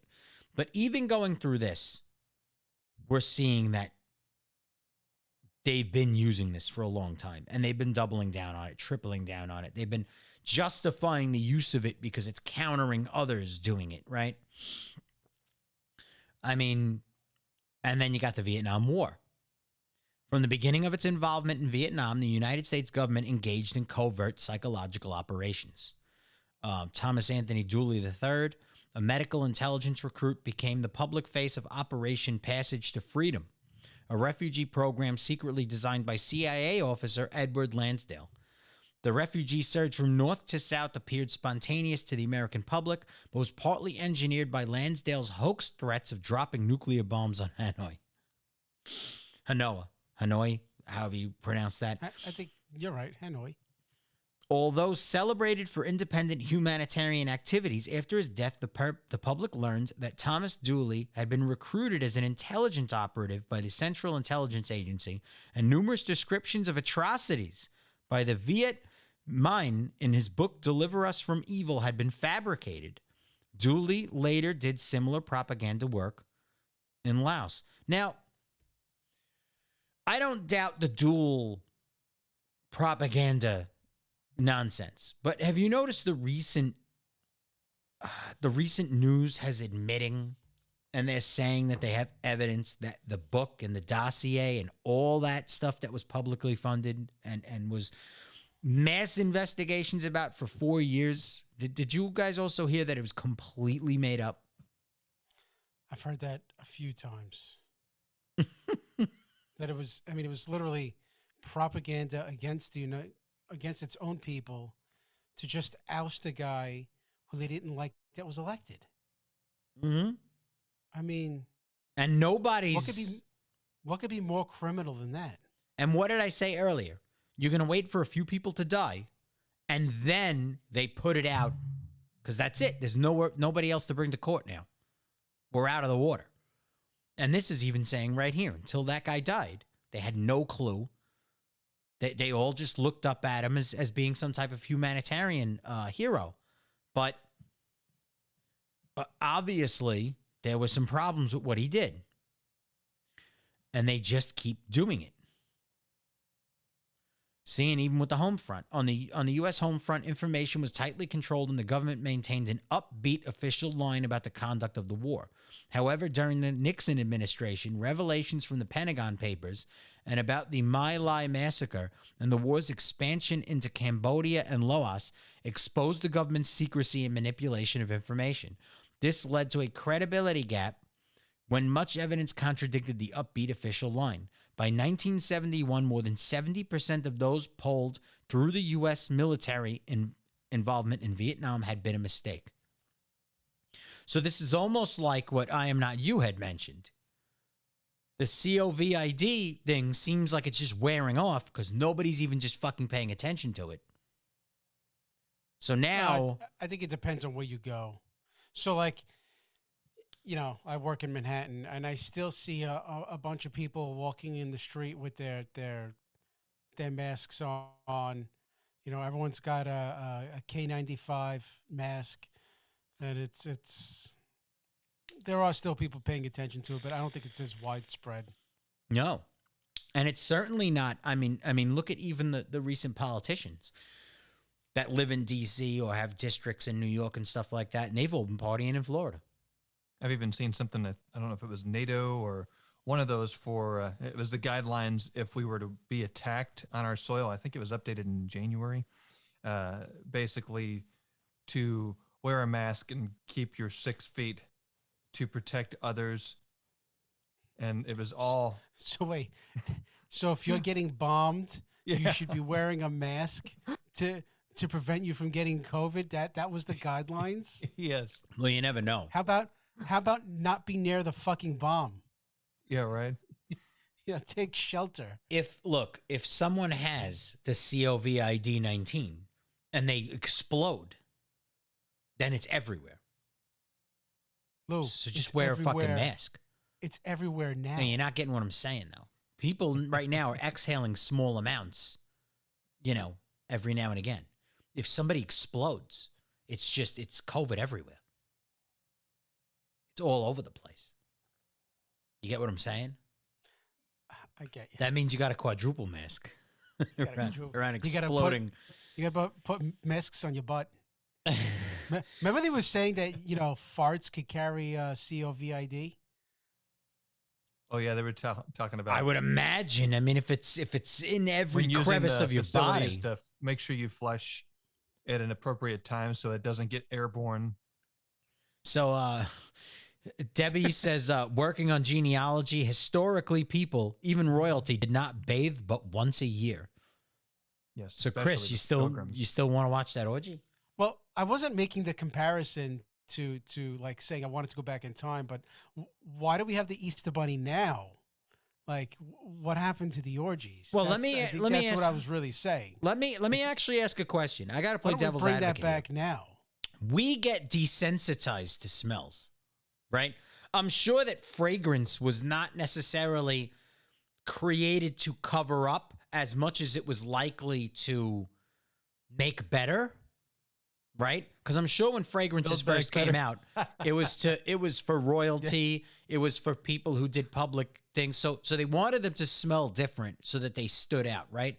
And with that contrast now, you start to understand what smelling good and smelling bad is. Yeah.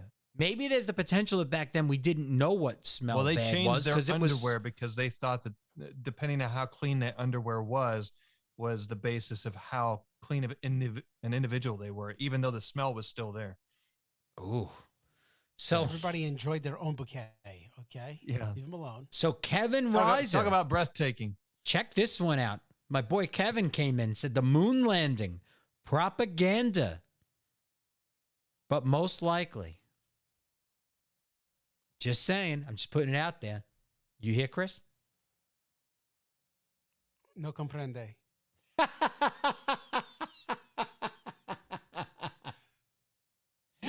No comprende. Oh man! And then when they looked down, they saw a disc. So now we're gonna look at Asshole. a couple of pieces of propaganda here. So 50 powerful examples. Right here we have hope. We have hope because life changed that day for the better. I don't really see a difference. This country seems to have been just in a steady decline for as long as I can remember. And then we can do it. She is showing the muscles. She's showing off the strength because they're trying to say that we can do it. This was probably a wartime, right? This looks like World War II. So I think that's when they wanted women to get like out of the kitchen and into the what do you call it, factories. What a shame, right? They took them out, and then we had to start buying fast food. Now look at what they did to the males. Changed the whole economy as we know If it. she was still cooking, we'd be better looking. I don't know. You know, they could poison your food, Lou. I was waiting for you to say something. So let's see. Deceitful, manipulative, persuasive, or informative. However you perceive it, visual propaganda has been used to change the way the world thinks and behaves for thousands of years. Did you hear that, Chris? That's what the article says. These days, thanks to a history of it being used to drive harmful or discriminatory messages, propaganda generally carries a negative connotation. But propaganda can be used effectively to relay positive messages like health recommendations. We're going to get into that. PSAs and encouraging people to vote, especially when they incorporate good design. We've curated a collection of 50 prominent examples of propaganda, positive and negative, throughout history. So for those of you who do not believe that you can figure out or you can see propaganda right in front of your eyes, we're going to start looking through a few examples so that you can start, seeing a few signs of whether you're being manipulated by propaganda or not. So this is I Want You. This is probably one of the most famous examples. And we have tons of these Uncle Sams. I mean, you guys sent me like 5 articles of Uncle Sam. Mm-hmm. So what's now regarded as the most famous poster in the world, the I Want You poster first appeared on the cover of Leslie's Weekly on July 6, 1916, as the United States was entering World War I, with the title, What Are You Doing for Preparedness? The poster showed Uncle Sam pointing directly at the viewer, compelling them to action. I mean, that looks like a pretty fucking serious guy right there. I mean, could you imagine what his shits are like? That's James what Apollo Creed was dressed like. James Casatelli wrote in Facebook, he said, loose faces propaganda. He was engineered by the Illuminati to make people want to off themselves when they look at him. Is it working, James? Is it working? I hope that my intended purpose is is happening? You tell me. So here's the I want you. I want you for the U.S. Army, nearest recruiting station.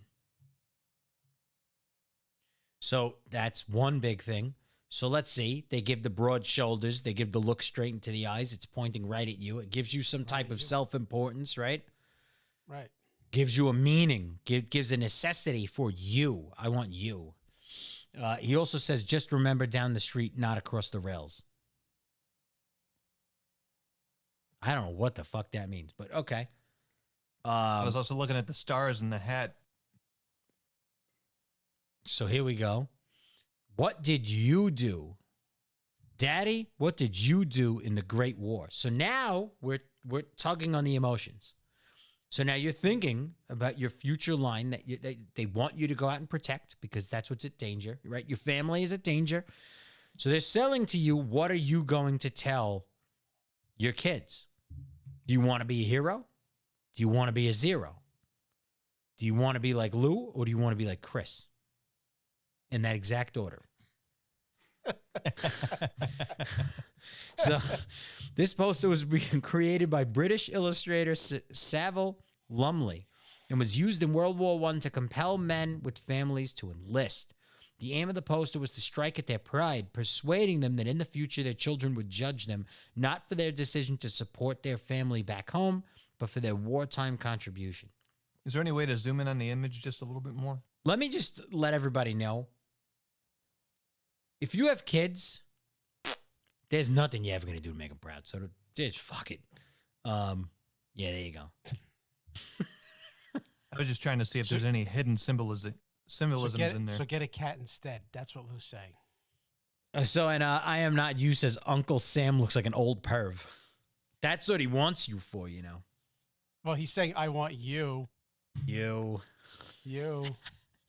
So yeah. So I mean, this is just pretty much suggestive. It's like, hey, what are you going to tell your family about yourself?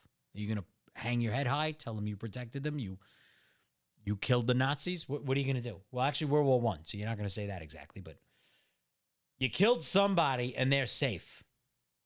That's what it's suggesting. Right. He fought for freedom.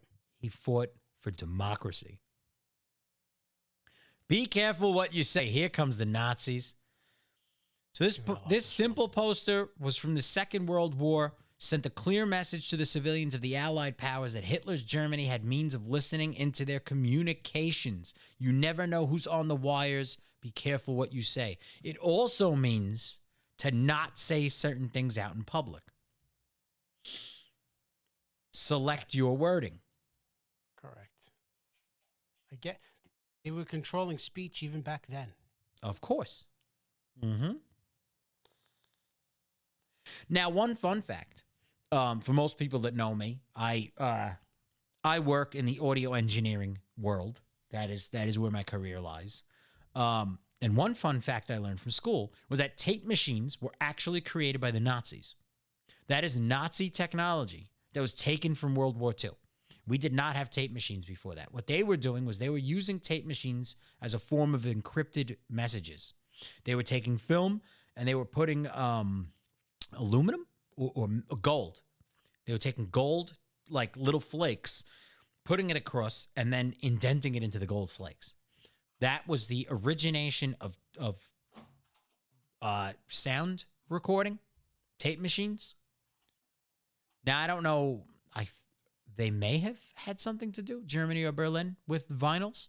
I'm not positive, but I know that they were responsible for tape machines that we used. I don't think they invented the vinyl cylinders. Would have been Thomas Edison, right? Right. Mary had a little lamb. I don't know. Was it? Yeah. Mm-hmm. I mean, I know we expanded on it, right? Like Les Paul, the famous name that's on the Gibson guitars. He was the one who turned it into multi-tracking, but he didn't create the tapes, the tape machines. That was German. So we can do it. Here we go. We just looked at this a minute ago. Another incredibly popular poster worldwide was created by J. Howard Miller in 1943. Originally, it was created for Westinghouse Electric and used strictly internally to boost the morale of women who already worked at the company, rather than to recruit women to come to work. The poster was rediscovered in the early 80s and used to promote feminism and is often mistaken for Rosie the Riveter. And I don't know who the fuck Rosie is, but so we can do it.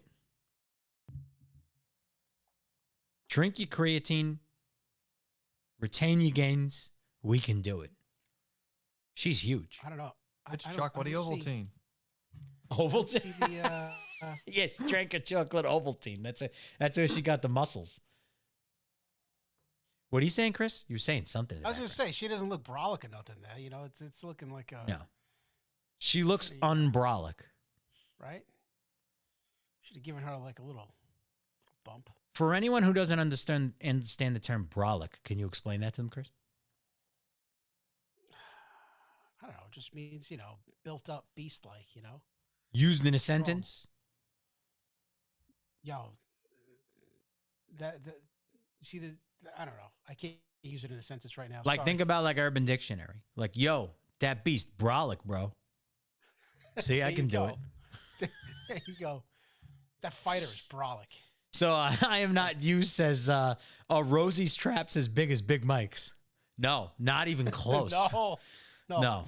Big Mike. You could tell his shoulders from here, and you can't even see the wingspan on this one. Oh, Big. but she sure was riveting. No, just kidding. Blah, blah, blah. Here's the Riveter. Here's the Riveter. So Rosie the Riveter was created in 1943 by Norman Rockwell and actually represents the American woman that worked in the munitions and war supplies factories in World War II. Yeah, she's brolic. Can we zoom in on that? It served as a call to arms for women to become strong and capable in order to support the war effort. Now we could zoom in. I was reading, bro. Bro, fuck reading. Reading is fundamentals. Fundamentals. So this is Rosie the Riveter. This is another example of widely accepted propaganda.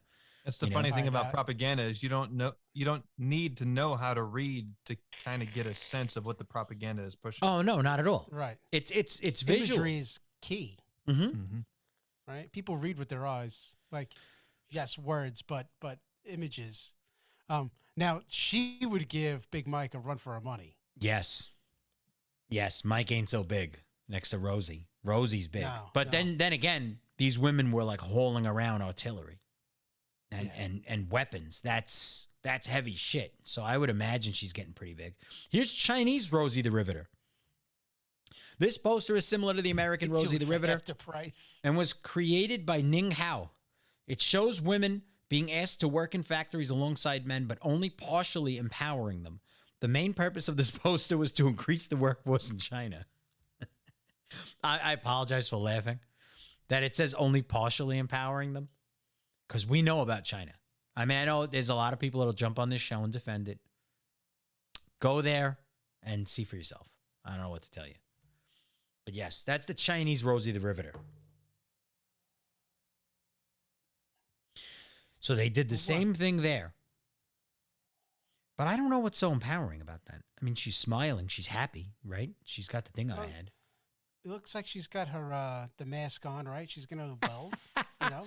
I am not used to China was stealing IPs all the way back then, too. Oh shit.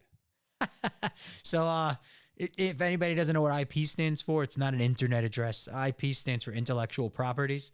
I will fill some people in on this, right? So a few of us here are kind of tech people. We buy all types of little tech gadgets, different things. Some of us, as I say, work in audio. We are audiophiles to a certain extent. And the last few years, it's become obvious that when you go on Amazon and stuff like that, a lot of the cheaper products are starting to catch up to the expensive American-made stuff. And they're catching up fast.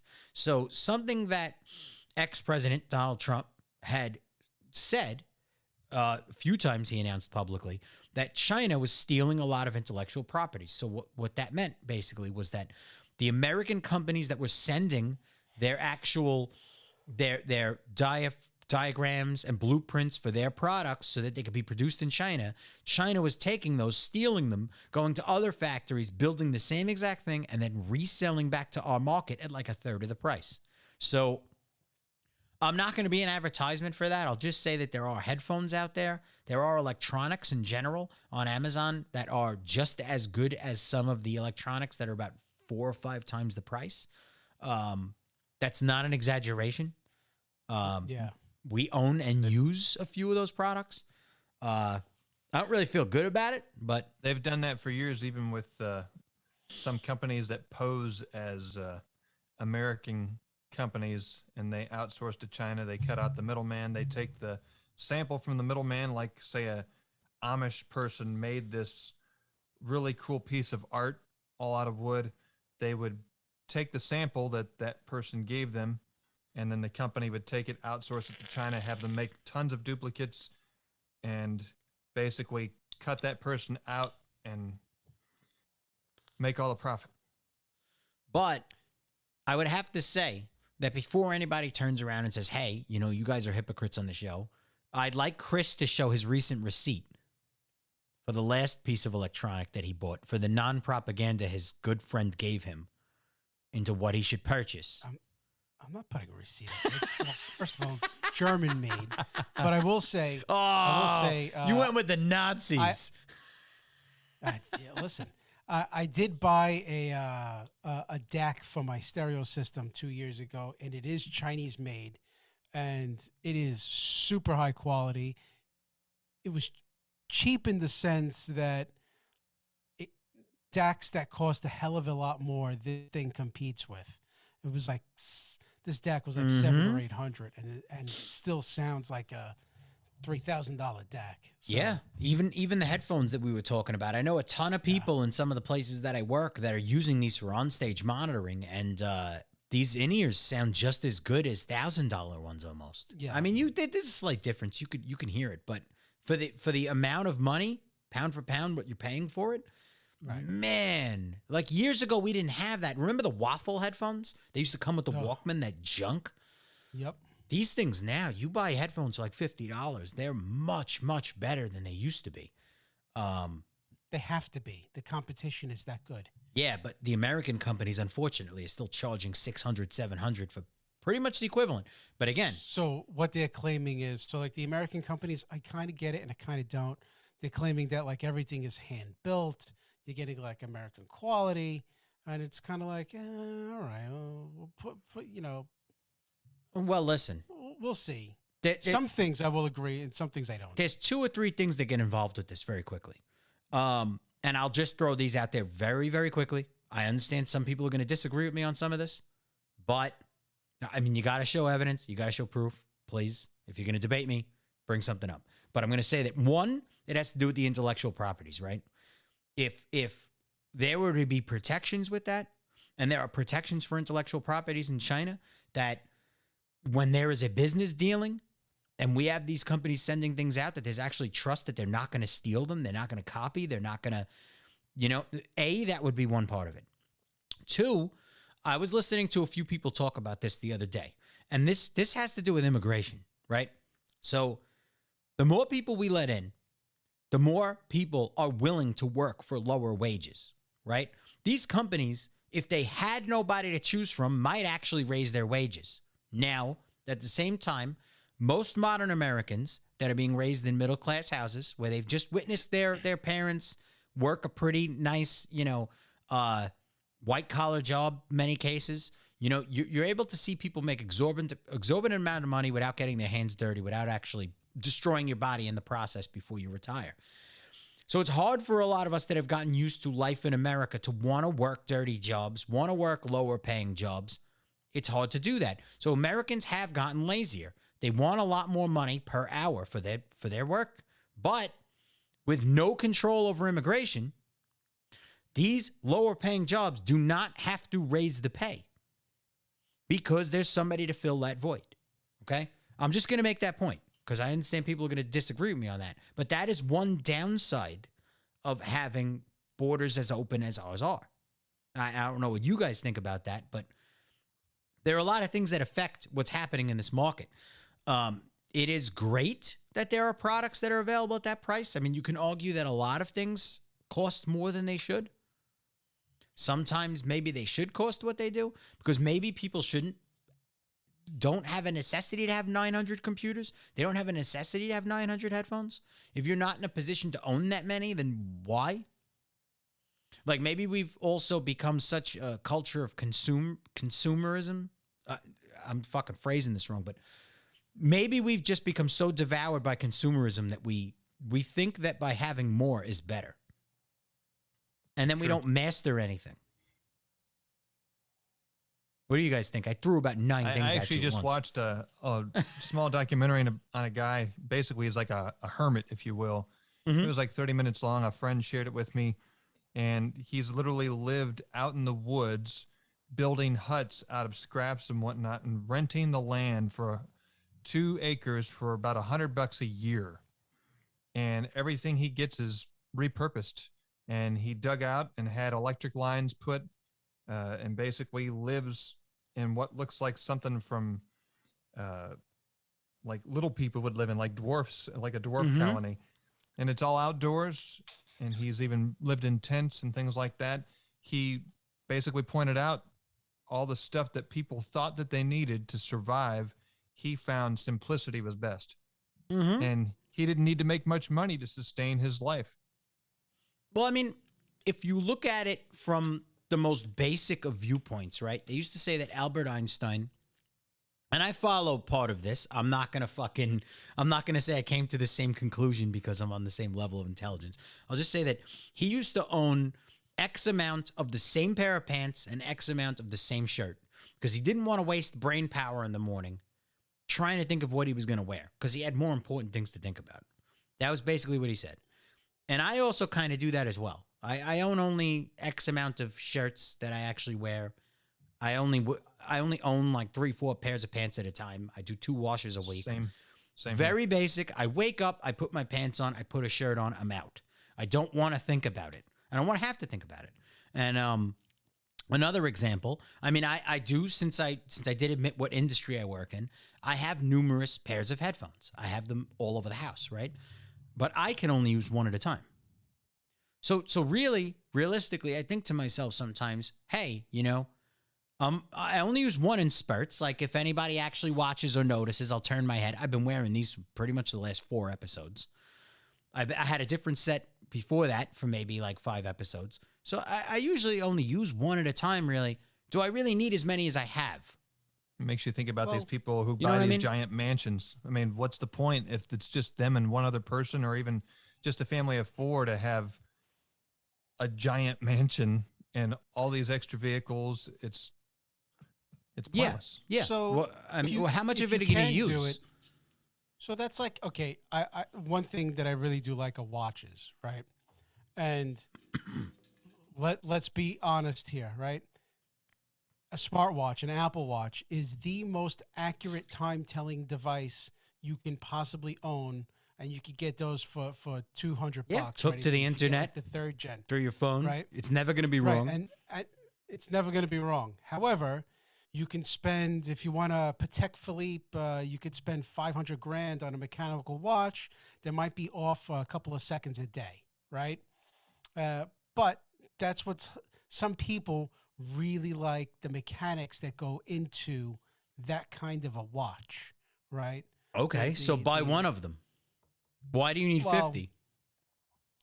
if you could afford a $500,000 watch, you might just spring for a collection of watches. But you know, But what his- I'm saying is, in the grand scheme of things, I see a lot of people. Oh boy, Marie chimed in and said, "I'm glad you said that." I don't know. It's probably with me condemning you, but probably. yeah, like a lot of people buy a lot of things and they don't end up using any of it. And now, if she's making that remark at me, I give away a lot of stuff. And a lot of people know me to give away a lot of stuff. Right. So she better take that fucking back. All right. So all I'm going to say is, at a certain point, I turn around and I go, man, I'm not using that. I may as well just give it to somebody. I'd rather it get used. And I've done this a lot to a lot of different people. Just take it because it's not going to get used.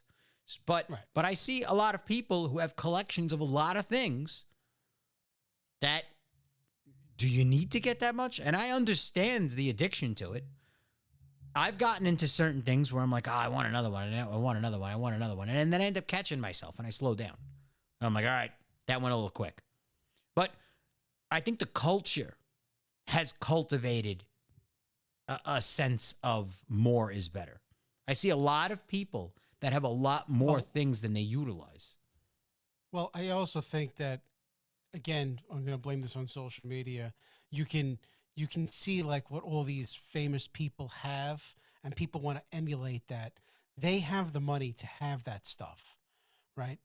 And it's And kind the of funny throwing thing is, people into like the poorhouse. yeah, funny thing is about the famous people is a lot of that stuff's even given to them. Yeah, it's gifted. They want, listen, Rolex wants you to see like people walking down the red carpet with their watch on. Right. To get So, people to you buy know, it. Or Armani right, suits. right. I've always thought suits was stupid. I own a couple of suits that are a little pricey. They're in the few hundred range, but I've seen the ones that are in the $1,000 range. I really don't see that huge of a difference. I mean, you'll have people There that isn't argue the really that quality of much. all I this mean, stuff. And just to the prove that materials, I'm not being a hypocrite, I'm an audiophile. I work in this business. You've heard me plenty of times, and I did say it earlier that the $100 ones are catching up massively quick. I try and be realistic about things. It's, I don't think everything needs to be $1 million. It really doesn't. so in the audiophile world, I will say you do have to spend money to get a better sound. Now, there is the law of diminishing returns. Yes.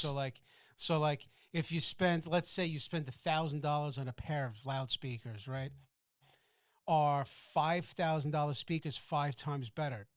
No, but they are better, right? So maybe they'll be 20% better, 30% better.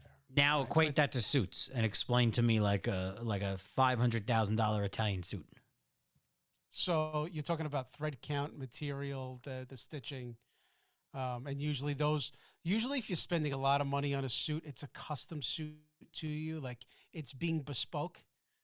Same thing with shoes. Like if you're going to spend $2,000 on a pair of shoes, they're usually bespoke shoes. They're built around your foot. So That's hard to do because humans change sizes. It's risky to do. I mean, yes and no. I mean, I've gotten a lot more brolic in the past 6 years. The chest side doesn't fit as well. That's not brolic. That's you know. I'm just putting it out there. I have a hard time Yeah, getting yeah. in my old suits. I think the to drop the material fork shrunk. Maybe that's the difference between an expensive That's suit. what it is. Yeah. Yeah. So this is what is his name? I actually feel embarrassed that I don't know who this guy Che is. 'Cause Guevara. that's how you say it? He's Guevara? Guevara? Guevara. Che Guevara. I've seen this so many times. I used to be a huge Rage Against the Machine fan, and this was what a lot of them wore. This is a famous portrait. Right. Created by Jim Fitzpatrick and based on a famous photograph by Alberto Corda, this image became famous worldwide during the Vietnam War protests and was used during the Paris student riots in 1960. It is viewed as everything from a revolution-inspiring icon to a retro logo. So it's basically saying revolution. It's a bold Right. look, He the was star. a guerrilla warfare. So it's a social upheaval. Right. Okay. Then we have Thief. Well, obviously, we're not going to go through all 50. We have other examples to move on to. But this is Thief. The worst thief is he who steals the playtime of children. Is this against child labor? Child labor, probably. This poster goes against child labor and shows small children working hard while a large and portly man looks on with bags of money at his feet. It depicts him as stealing their innocence and childhood due to the incredibly dangerous nature of the jobs they were forced to work to help feed themselves and their families while being paid incredibly small sums. I mean, this isn't going to stop me from having my kids do all the housework. They got to live somewhere, right? There's still a lot of child labor that goes on. I make the money with all the symbols on it and the all-seeing eye and all the symbolic stuff, and they can pay their way by cleaning the place, right? Doing the laundry, cooking the dinner, right? All right, guys. What were you saying, Shane? I was saying there's a lot of child labor that goes on in the world, and it's for the conditions that they're showing there. They're not treated the best. They're not paid well. Their living conditions and working conditions are dangerous. And different companies like Apple, Nike, you name it, all across the board. There's tons of them that many of us wear their clothes today, and they were made by child labor. Yeah. Well, that's definitely China as well, and the Uyghur Muslims. Well, that might get us kicked off. I shouldn't have said that. So Cooley BK is joining us. What's going on Twitch? He says, hello, Lewis. And it also says he is raiding with a party of 6. So I guess he brought a few people over. Thank you for that. Awesome. I am not you says it's not our culture. It's innate in the species. The desire to be better than the next man, and for the common person who doesn't have power, possessions become the barometer of who is better than the rest. The guy with 10 watches is better than the guy with 5. Cooley BK says, I don't think a $500,000 suit exists, but if it did, I could afford it. And I could afford it, I would buy it instantly. Then he says, Che Guevara was a piece of shit, murderer. Anyone who wears his face on their shirt needs a smack in the mouth. Then I am not you says Che Guevara was a piece of shit. And he sends a link. Inconvenient truths. You know what was funny? I just want to put this out there. I'm a big fan of Rage Against the Machine, right? And when Colin Powell died, he died a couple of months ago, I remember. I believe it was Tom Morello, put a post on Instagram basically calling Colin Powell a piece of shit. And it was saying, showing how he like supported policies of like slaughtering people during war, right? And I wanted to write like, didn't you guys have Che Guevara on your shirt, who's into guerrilla warfare? Like, you had him all over your shit.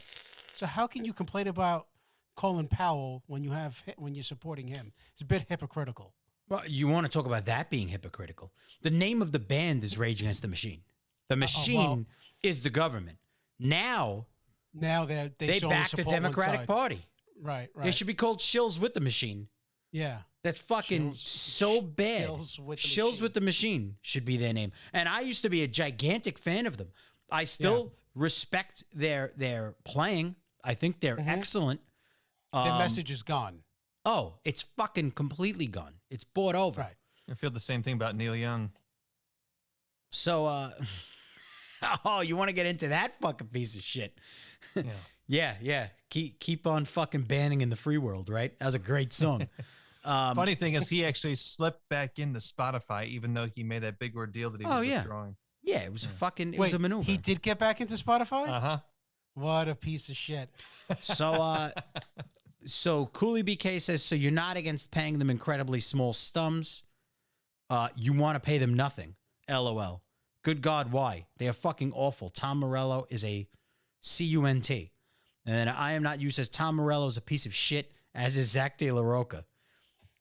And then he repeated, Tom Morello is a piece of shit, as is Zach De La Roca. I agree. And since we're on the topic, I guess we'll bring it up, and then we'll get right back to the propaganda. We'll see if people can actually pick out the propaganda, what it is about the photos that make it propaganda. Got a few things lined up. So here's 9 inconvenient truths. He wanted retribution against the former Cuban regime was brutal. In this case, one may try to point out that Batista was a cruel and oppressive ruler, and Guevara established we're just meeting fire with fire. This is worded strange. Then there is a fact that revolution almost always comes with bloodshed. During the revolution, for example, Batista's men rounded up rebels and executing them on the spot. They also murdered and tortured civilians. In this instance, it is hardly a surprise that Castro's rebels were brutal in their retribution after seizing the capital. But Guevara was involved in some terrible atrocities. Oh man, this is going to be a long article. So basically it's saying that it is true that the people of Cuba were supportive of the executions, but Guevara didn't even bother to give the accused a fair trial. In his opinion, judicial proof was unnecessary when it came to executing members of the former regime. In cases where someone survived the firing squad, he would walk up and shoot the person in the head. This leads us to the next point. Woo! There he is. There's the good guy. There's the guy everyone loves. He enjoyed killing. The various murders Guevara was involved in had less to do with necessity and more to do with the fact that he really enjoyed it. There are a variety of quotes attributed to him which suggests as much. For example, he once said that killing made his nostrils dilate while savoring the acrid odor of gunpowder and blood. He was even angry at the Soviet Union's failure to attack America, claiming that Cuba would have had used the missiles. Of course, actions speak louder than words, and Guevara mastered the art of murder. Whilst many of the executions he ordered were members of the former regime, he didn't hesitate to kill just about anyone who got in his way. Journalists, businessmen, and former colleagues who didn't agree with him were all executed on his orders. Wow, he sounds like a pretty cool guy.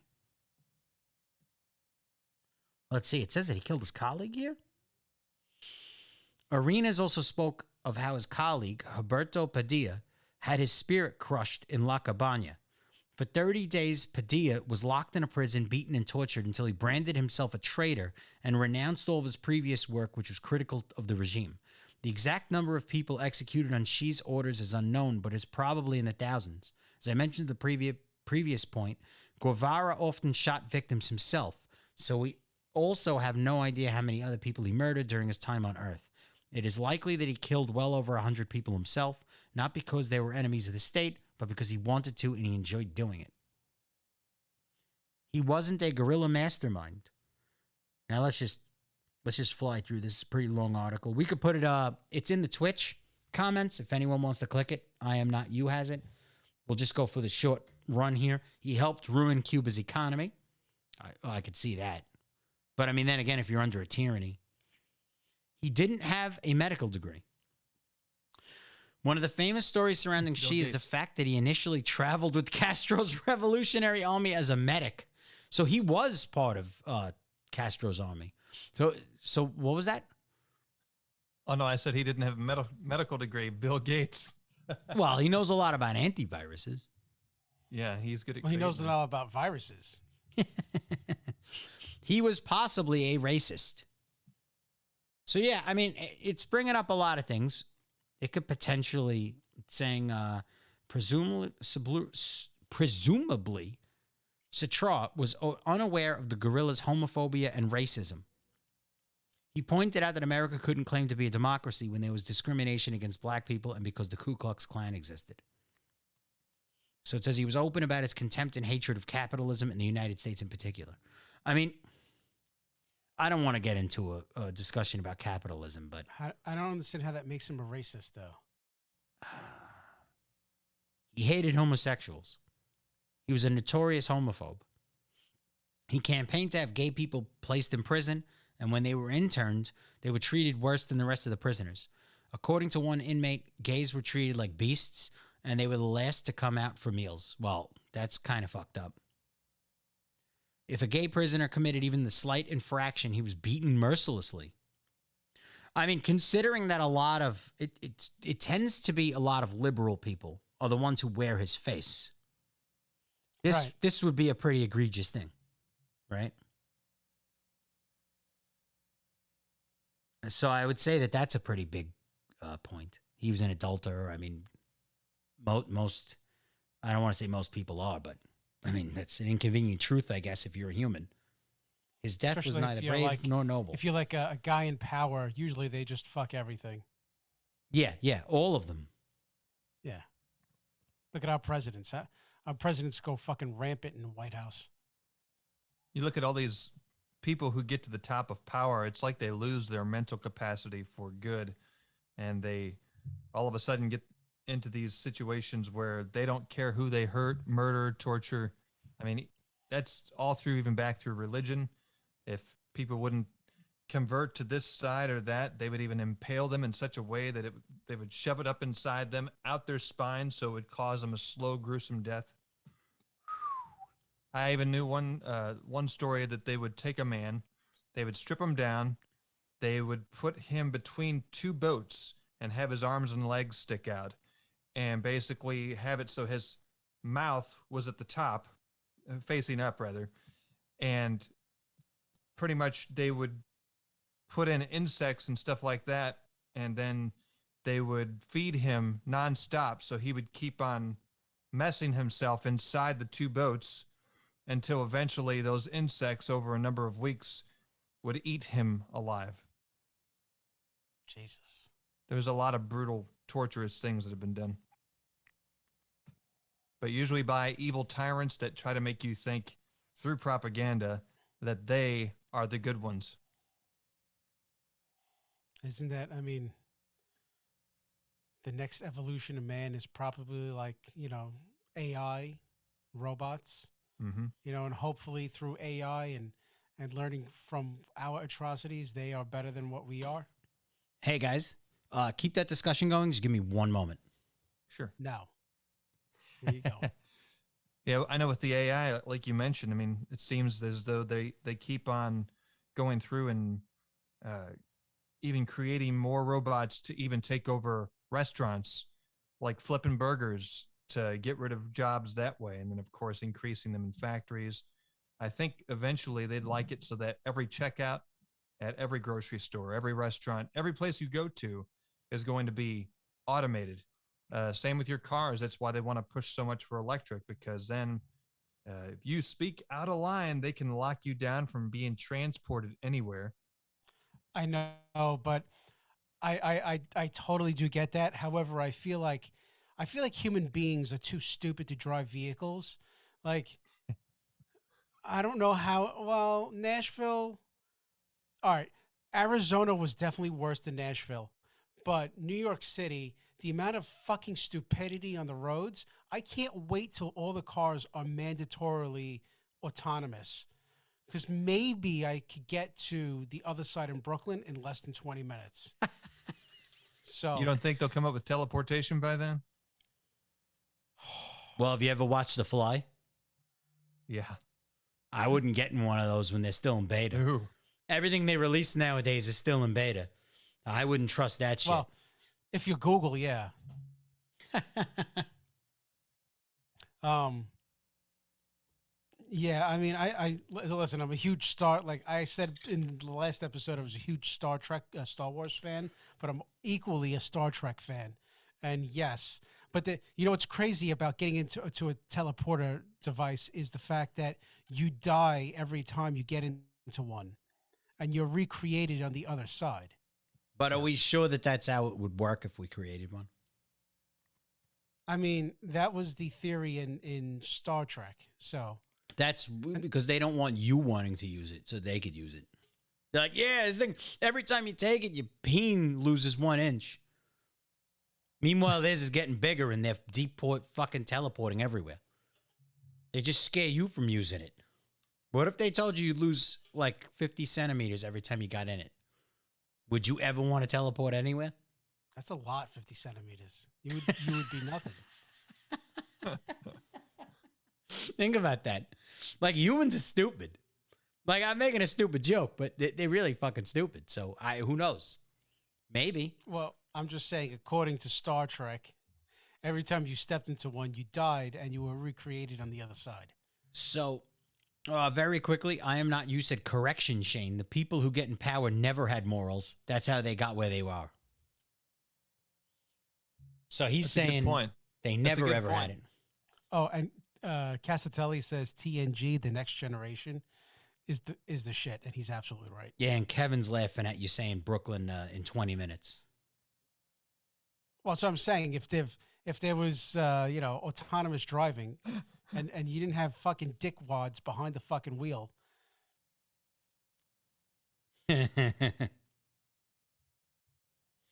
Oh, man. Give me one more second here. It took me 2 hours to go from Manhattan to Deer Park at 2 o'clock in the afternoon. Deer Park. Is that where the deers piss and shit in the water you drink? Probably. That's awesome. That gives flavor. That's where you get the water from. Deer Park. That's good water. So now I don't. Were you the one driving? Yes. Oh, okay. And Kevin Reiser said, and tolls, gotta love him. So I think Kevin was originally from New Jersey, so he's well aware of what we had to deal with for 30 years. You're going on 40. Woo! I went on what, 33 years? And then I threw the towel in. I said, this is it. But Yeah. I'm done. It's Every time I know that I have to get in the car, I get anxiety because I know you know that you're going to be sitting in traffic, or some douchebag's going to be riding your fucking tail. Oh man, I feel so happy for you. That's when you hit the brakes. You hit the brakes and watch them shit their pants in the rearview mirror. So, getting back to the task at hand here, I am not aware of when they actually created. It doesn't seem like there's many times in history where they had created a ban on propaganda, or at least to use it on the American people. Looking at commercials over our history, looking at World War One, looking at World War II, it's admitted that they've been using propaganda. So I don't know at what point they made a rule that they couldn't, but apparently they had a rule that they couldn't. And here, this article from BuzzFeed News. I know that I would take this as propaganda itself, but I know most of the people that yell propaganda would say it's BuzzFeed. It's safe. So congressmen seek to lift propaganda ban. Propaganda that was supposed to target foreigners can now be aimed at Americans, reversing a long-standing policy. Disconcerting and dangerous, says Shank. So this is posted on May 18th, 2012. Now, Yeah, I that's know exactly what I was looking for. When was this written? I'm going to read some of this, and I know a lot of people. I already had this discussion with a few. They said, that is not correct. Well, I have the actual change in the law coming up. So it did. It, in fact, happened. An amendment that would legalize the use of propaganda on American audiences is being inserted into the latest defense authorization bill, BuzzFeed has learned. The amendment would strike the current ban on domestic dissemination of propaganda material produced by the State Department and the Independent Broadcasting Board of Governors, according to the summary of the law at the House Rules Committee official website. What were you going to say, Chris? I remember when this happened because it was underneath Obama. And Obama was like, okay, it was, he didn't care. He let it go through. And when I brought this up to people, you know what the best thing was? No one gave a fuck. Yeah. Well, that's what No we're one seeing with cared. everything, right? Again, I live in a very liberal city, so pretty much everyone voted for him. And so it's their guy. So propaganda's cool. Mm-hmm. So the tweak to the bill would essentially neutralize two previous acts, the Smith-Mundt Act of 1948 and Foreign Relations Authorization Act in 1987, that had been passed to protect U.S. audiences from our own government's misinformation campaigns. The bipartisan amendment is sponsored by Rep. Mac Thornberry from Texas and Rep. Adam Smith from Washington State. In a little-noticed press release earlier in the week, buried beneath the other high-profile issues in the $642 billion defense bill, including indefinite detention and a prohibition on gay marriage at military installations, Thornberry warned that in the internet age, the current law ties the hands of Americans, diplomatic officials, military, and others by inhibiting our ability to effectively communicate in a credible way. And notice how these past few bills, we've seen all of these alarmist articles saying that things were buried in larger profile statements. They keep sliding in these little things. That's how they got in the IRS can see into your account for over $600, right? Mm-hmm. I mean, they just keep doing this over and over and over. It has to be like an established business sale, right? Like if you I'm not sold me a sure. MacBook, if you sold me for a MacBook for $1,000, I'm not going to do you it. could go after the tax. I'm not going to do it. You have to go buy one. I'll stop send it. you the link. But listen. They're not gonna come after you for the taxes, right? I'm pretty sure. I'm not sure. I think it has to be a business. I am a business. So that's a problem. In my eyes, that's a fucking major problem. You are the business. Mm-hmm. Well, even selling used gear on reverb.com for music, you have your own personal gear. You used it for a set amount of time and you sell it as used. At the beginning of the year, due to that new law, Reverb reported that we now are going to be, if you sell anything $600 or more, we have to report it to the IRS. Wow. And that you'll get a form at the end of the year. That's what they said. So I am wrong. Wow. So you don't have to be a business. But I Now, thought I don't know if you have to, like if you still have a choice of whether you submit that or not, because technically it's used gear. So yes, and the in taxes law, have you already been shouldn't be paid double on it. taxed. Right. You've already paid tax. So Now you're paying tax on a transaction on a product that already had tax paid on it That's at disgusting. the top volume, at the maximum, because that's when something's going for what's the term? The price. It went for retail. So you paid tax on retail, and now you're paying again. my belief is that's why they also want to drive up the housing market. So that way, if you say you were fortunate enough to pay off your house and you bought your house when let's just say it was 100,000. Now they jacked up the price of the value and say it's worth 300,000, maybe Capital even gains. 400,000. Then they can get you to pay taxes based on the value of your house every year.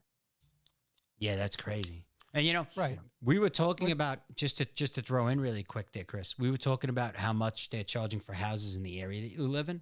We just looked up the house that we were living on in 58th in Mill Basin, or Old Mill Basin was where we used to live. It's almost at $1 million. Yeah. Wow. Funny enough, my mom, the house I used to live in Brooklyn when I was like 3 years old, 61st, and right off of 18th Avenue, is for sale, or was for sale 2 weeks ago. My grandmother sold that house in like 1985, let's just say 86. At that time was a huge amount of money, and that was like $300,000. The house is going for 1.8 million. There is nothing special about that house. Yeah, that's The average price for the houses in Bay Ridge has got to be 1.2. All right, for a regular house, and not like if you exclude like condos and all that other bullshit, it's got to be closer to 1.5. That's crazy. So I don't, and they're getting all bought up. I don't know by who, because it's a fuck ton of money. well, Yeah, there's firms here, even in Middle Tennessee, large plots of farmland, and they are purchasing all the houses that go up for sale and starting to rent them instead of let them be sold. yes, the And they're corporations doing are the buying same, them. buying up all this farmland so they can build properties for people to rent. Everything is going to rent because they want to drive that 2030 initiative that nobody owns anything. Yeah, they're moving fast. It seems as though they're moving fast. It's disgusting. So, getting back to the article, the bill's supporters say the informational material used overseas to influence foreign audiences is too good to not use at home, and that new techniques are needed to help fight Al Qaeda, a borderless enemy whose own propaganda reaches Americans online. Critics of the bill say there are ways to keep America safe without turning into a massive information operations apparatus within the federal government against American citizens. Clearly, there are ways to modernize for the information age without wiping out the distinction between domestic and foreign audiences, says Michael Shank, vice president at the Institute for Economics and Peace in Washington, D.C. That Reps Adam Smith and Mac Thornberry want to roll back protections put in place by previously serving senators who, in their wisdom, ensured limits to taxpayer-funded propaganda promulgated by the U.S. government is concerning and dangerous. I just don't want to see something this significant, whatever the pros and cons, go through without anyone noticing. So, and here we say the new law would give sweeping powers to the government to push television, radio, newspaper, and social media onto the U.S. public. It removes the protection for Americans, says a Pentagon official who is concerned about the law. It removes oversight from the people who want to put out this information. There are no checks and balances. No one knows if the information is accurate, partially accurate, or entirely false. Who was the 2012? Who was the president during 2012? Obama. Oh. That's why I said Obama let it go. He passed it. So right here we have the U.S. repeals propaganda ban, spreads government-made news to Americans. Let's see if we can find, there's no date on the top. Yeah, there is a date. July 14th, 2013. So it says it repeals the propaganda ban. So that was it. 2012 was the proposition. 2013, it was repealed. For decades, a so-called anti-propaganda law prevented the U.S. government's mammoth broadcasting arm from delivering programming to American audiences. So now if anyone wants to wonder, like all the accusations to CNN and stuff like that, this is it right here. This is it right here. And a lot of people have said that it's literally an arm to the Democratic Party. And I don't know how anybody with eyes can say that it's not. But this is literally, it was. It is. For decades, a so-called anti-propaganda law prevented the U.S. government's mammoth broadcasting arm from delivering programming to American audiences. But on July 2nd, that came silently to an end with the implementation of a new reform passed in January.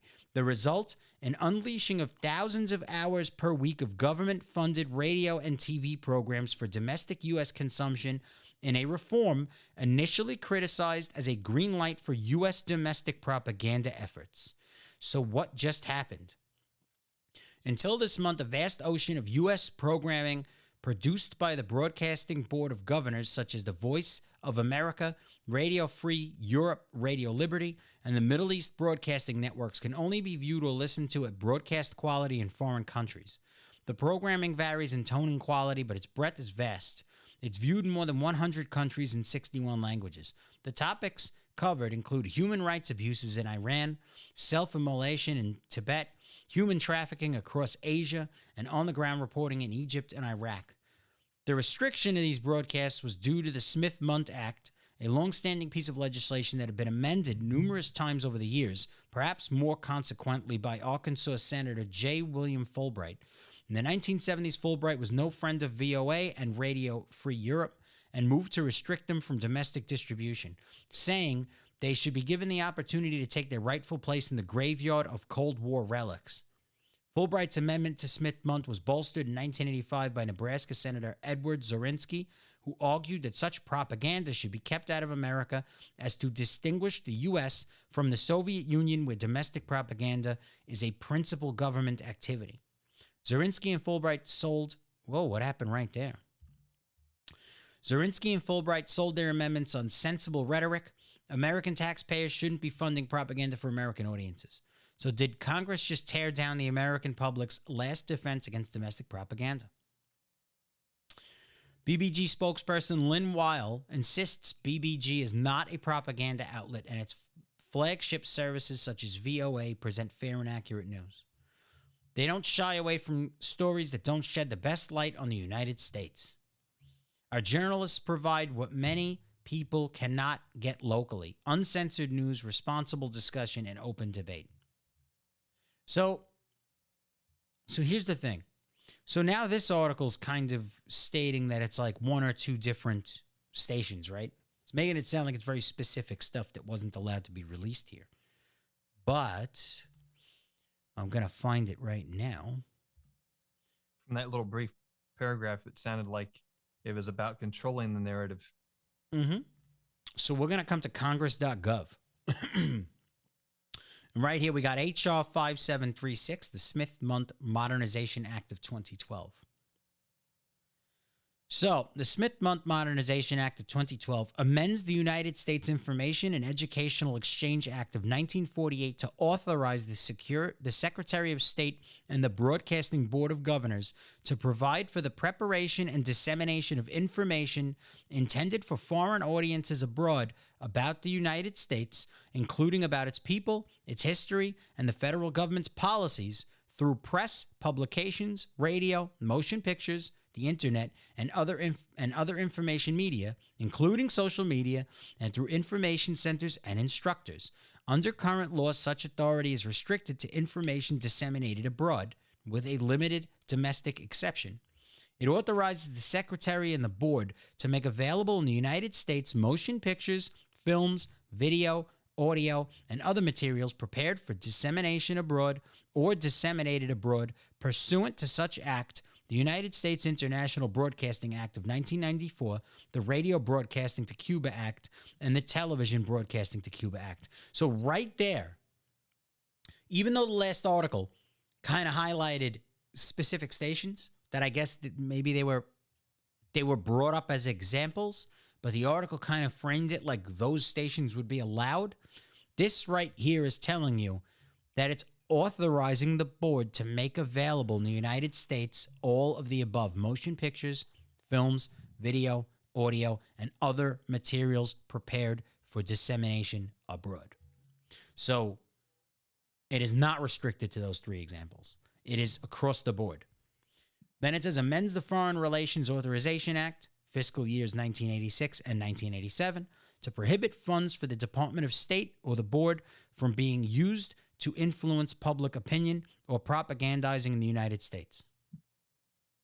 So it's amending that. That's why Facebook wants to promote safety, because they want to change the way the internet is overseen. Yeah. So anyone that says that they didn't do it, it's false. Because if you actually go on to Snopes, they'll tell you it's false. It is not false. Yeah, but Snopes is not a legitimate source anymore. It doesn't matter. They haven't been for a long time. For anyone who's watching, this is congress.gov. This is the actual amendment. Anyone can do this. Could you imagine if you have all of us have 10 computers, 9 phones, no one ever thinks to look at 100 the laws. Bluetooth fucking devices, probably 90 dildos. You got 10 fingers. Just type it in. And there you go. So that is an open and shut case. They can sell propaganda to us. Bliss. Well, we're fighting ignorance, see? See, people learn the We're truth trying here to. on Camarilla Cafe. Because The that's problem what is we're the here people for. watching this show are not ignorant, but no one who's ignorant will tune in because they don't want to relieve their ignorance. And now, since I said that we would get to it, boom. Thank you, Debbie, for sending this article. I believe it was Debbie that sent this article to us. The Pentagon and CIA have shaped thousands of Hollywood movies into super effective propaganda. So this article is dated January 10th. And this says January 5th. So they probably made some edits to it. Yep. Well, of course. Because everyone wants to be cool like Tom Cruise. They want to fucking fly a jet and fucking shoot people. Propaganda is most impactful when people don't think it's propaganda, and most decisive when it's censorship you never knew happened. When we imagine that the U.S. military only occasionally and slightly influences U.S. movies, we are extremely badly deceived. The actual impact is on thousands of movies made and thousands of others never made, and television shows of every variety. The military guests and celebrations of the U.S. military on game shows and cooking shows are no more spontaneous or civilian in origin than the ceremonies glorifying members of the U.S. military at professional sports games.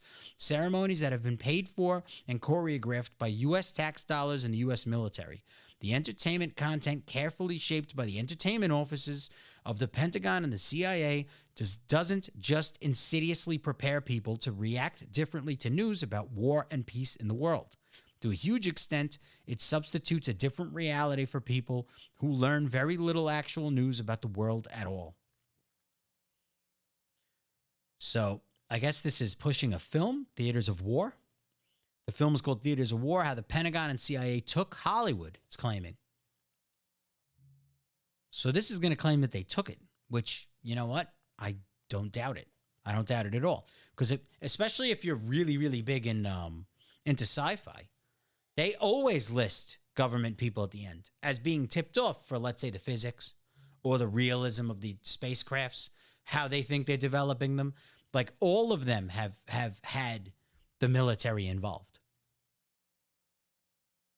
So let's see. We know that the Pentagon knows this, and what military officials scheme and plot as a result of knowing this because of the work of relentless researchers making use of the Freedom of Information Act. So again, there was a lot of stuff released. Now, I don't doubt responding ahead of time to I Am Not You. I don't doubt that a lot of the stuff released under the Freedom of Information Act is just put out there to really confuse people. Make things worse, but at the same time, there's a lot they're admitting. And there's a lot that have been speculated for a very long time. And actually, speaking of, he just commented, he said the U.S. Air Force was technical advisor for the Stargate series. Mm-hmm. So they get involved. They definitely get involved on a pretty large level, a lot. What do you guys got anything to add, guys? I mean, no, that article kind of said a lot. I mean, I think it's going to get worse. I think that's their plan to uh, slowly inch in new changes in laws to lock away our freedoms, take them away forever. I think if they could, they would remove the freedom of speech, the Second Amendment as well for the guns. They want Right, us under their because full control. when you have power, you don't want to give it away. You don't want to give it up. So I don't think it's just that. On the flip side, if you're a politician, you have to think of ways to keep people under control, right? And now I'm just playing devil's advocate. There are certain things that you have to do to keep a populace from imploding, keep people moving in the same direction. So number one, you have to be, as we spoke about earlier, these people that rise to power were terrible people, which is why they wanted the power, and they're willing to do what they had to do to get there to begin with. So a lot of people get there because that's the way they're thinking. Then second, just to keep it running, you have to be somewhat divisive, and you have to be able to get people to stay in line just to keep the wheels turning. You can't have constant havoc and constant arguing. You have to try and propagate them into a moving machine. But then you also put in the fact that, yes, people don't want to lose the power. But when you're in a country that's supposed to have the illusion of being free, the only option would be to step down. So the option against that would be to perform a coup or to obtain more power, right? Because in a country that's supposedly supposed to be democratically elected, you're either moving up or down. You're always moving in different places. The only option is to really, change laws to stay in, right? Does that make sense? Or am I just going out of my mind right now? Well, I know that the world powers want to go and do something about this disinformation, as they're putting it, and they're trying to feed that through their pandemic. Well, pandemic treaty is one of them, but they're also talking about other things that they can do to fight the disinformation. And I've seen a lot of different things and other news sources all about the different posts on the war going on. I really think they're trying to create that censorship so that they can. They're putting it out there on purpose. Those three-letter agencies, so that they can take that power away from us. That way, we can't talk about COVID. We can't talk about anything they don't want us to talk about, let alone injuries or what we think of the government. They could just cut us off right there. Yeah. Mm-hmm. So James Casatelli on Facebook, fuckbook, said the best propaganda going right now is that Vladimir Putin is the arch nemesis of the U.S. and that what happens to Ukraine matters to us in any way, shape, or form. The barking seals on Twitter bought it hook, line, and sinker. Right. Those are the people that those people on Twitter are the people that will believe everything that they see in the media. So, well, it's funny. You can look at the situation from numerous angles, and it's hard, like when people say they have a certain standing. So for everyone who sits there and complains about this country and how bad this country is and how bad the democracy is and this and that, then they turn around and they say, we need to support the democracy somewhere else, right? What's one big thing that a lot of the liberals have been yelling recently? We need to help secure the borders of Ukraine, but they don't want to secure the borders here. It's a very strange situation. And watching how the media is kind of shaping people to just fall right into traps, change their viewpoint on things immediately, to do 180s, Something that I mentioned earlier, especially that we're in a, in a show like this where we talk about alternate theories and stuff like that, is that it's one of the only countries that is not, at least on the face of things, part of the central banking system. If you're to think that capitalism and a lot of things happening in this country are evil, you'd have to put some of that onto the central banking system. And that's the only country that isn't. Could you look at it from an angle that he's resisting what all of us have fallen to already? You could potentially do that. Now, am I a sympathizer? No, because I don't know. And I'd be the first to say I don't know.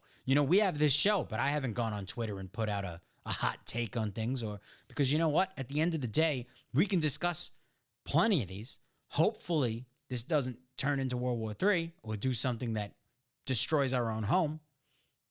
But at the same time, people are kind of pulled and swayed in the exact direction of support in which the government wants you to take. And it happens on a regular basis. They shape the public's opinion. So now, coming off of that, now that we've learned to distinguish certain types of propaganda, here's some other stuff that we had found, right? So everybody's going to look into the notes that we have for the show. Wake up, America. I'm sorry. I just want to cut you off 1 second. Sure. So, this is also propaganda. And it's something I see it every day.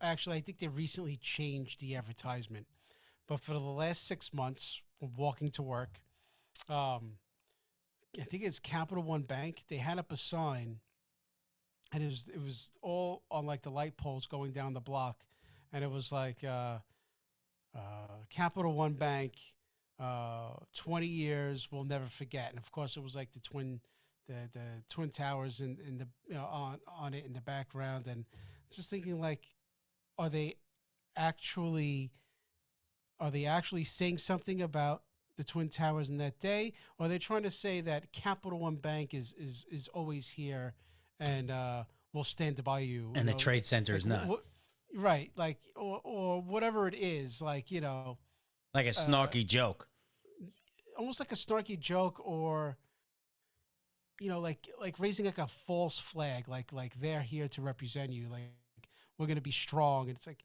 get the fuck out of here. You're a bank that wants everyone's fucking money. Get the fuck out of here. I have to admit, I have a credit card with Capital One. It's my least used credit card. You're an asshole. I can't stand Capital One. Burn that shit. I might. No, all banking institutions are terrible. But that's a discussion for another day. Yeah, I've got to start burning my cards, to be honest. Like my intended usages are for the most part finished. So I think it's time to start narrowing them down. But then again, I mean, look, if you're going to attack a bank, which one are you not going to attack? That's what I'm saying. They're all terrible. They're all going to serve the same purpose. There's no good bank. No. And they're all going to do the same exact thing. And I am not you. Said, as I stated earlier, there's a mix of truth and lies in what is released, and the public has no ability to accurately discern one from the other. And I agree with that.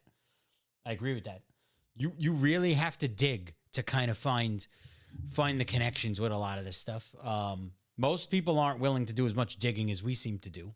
But as I always tell people, I've been doing this for years and years and years, and a lot of this is stuff I've known for a long time and questioned myself over and over again. Could I be delusional about this? Could this be wrong? A lot of it doesn't seem to be. So again, we're going to look at some more, some more depictions of propaganda. And again, we see Wake Up America, because it's the damsel who's potentially in distress because she's sleeping. She's got the stars across the head. She's basically the flag. Civilization calls every man, woman, and child. See, so if you are to represent America, you need to be there. You can't stay asleep.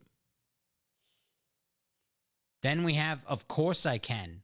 She's got 3-4 mason jars. I'm patriotic as can be, and ration points won't worry me. So I guess that means that she's accepting the ration. So, I mean, I guess you can see that as numerous different things Right? there. Do for your country, right? Ration. Mm-hmm. But it shows that she's doing it. She's working towards it. Warning: our homes are in danger now. Our job is to keep them firing. So they're showing the planes down there, like in the great blue, just flying around. And these guys are examining the entire globe. They're looking to take over everything. You gotta fight up. Here we have the stamp. We're gonna take the star. We're gonna take America. We're gonna stamp out the Axis. One of the verbal ones I was thinking of was ask not what your country can do for you. Ask what Mhm. you can do for your country. Of course, of course. Now, That's one of the best ones. here's the funny part of it, though. Like that is kind of true. There's truth to that. And the funny thing is, if people were smart enough, if you take the basic premise of like a tribe, and they were smart enough to kind of stop warring, which will never happen. But now again, and see, that is part of the counter argument to all the globalists and everything else is that on people's own, they generally can't organize to that level. They need to be propagated in order to be organized, or else we'd stay as tribes. We'd stay as warring tribes. We'd continue pillaging and plundering each other. You know, they're claiming that it's a means of stopping that. Now, there's other obvious nefarious things wrong with their statements, but a lot of that has to do with giving up freedom. But if we were capable of doing this on our own, creating small communities that was self-reliant, we wouldn't need any of this. You know, it's all up. People still have an opportunity right now. We're kind of at a crossroads here. There is the I want you for the U.S. Army, enlist now. So there we got that poster again. So we're going to look a little draft further down. Here's another one. It's our best shot. And she's got the Band-Aid right there. She's making the sign of strength. Choose the facts. Choose life. Well, she's in. It's that same pose as It's before. the same pose. Yes, it is. It's our best shot. Next to medical. Medical conditions are at higher risk. They show the person getting the ventilator. Because if you're not choosing this, you're choosing that. Kind of tugs at the heartstring. Schedule your blip today. Call it. There's the muscle again. Look at that. Same spot. Showing strength in the flex. Showing some muscles That's right right. there. Dude's popping out some tries. Your COVID. do the pokey wokey? strong. The pokey wokey. Yeah. Let's go down again. Look at that. Together. Everyone unites. I love how in the world there's only two races. There's the Band-Aid. Yeah, right? It's always- Right? There's nothing in it's the middle. Nothing in the middle. Nothing. So James But just there's said a lot more than two genders, right? That's funny. James just said Disney just said they weren't going to release movies in Russia anymore. People on Twitter wet themselves in excitement over there. So brave of Disney. Funny, every pirated movie I've ever watched has been from Russia. Listen, I wish they would stop here. I can't stand Disney. I can't stand the company. I can't stand the things they've made. I can't stand the stories that they've ripped off and stolen and then sued others from trying to make that they stole already. That is one of the most selfish, grotesque companies I think that has ever existed. Anyone who's Underlying hidden You context. can't be serious and say that and be an Apple fanboy. I'm just saying that. Disney is well worse. I don't know. They have had an almost 100-year head start. And some of the things that Walt Disney himself stood for, go look them up. That's all I can say. Is Apple doing the greatest things on the planet? No. Are they also nefarious in their own way? Sure. They're taking Absolutely. all your money and they're making you reliant on them. And they Idiocracy. steal ideas like fucking crazy. But Disney has a track.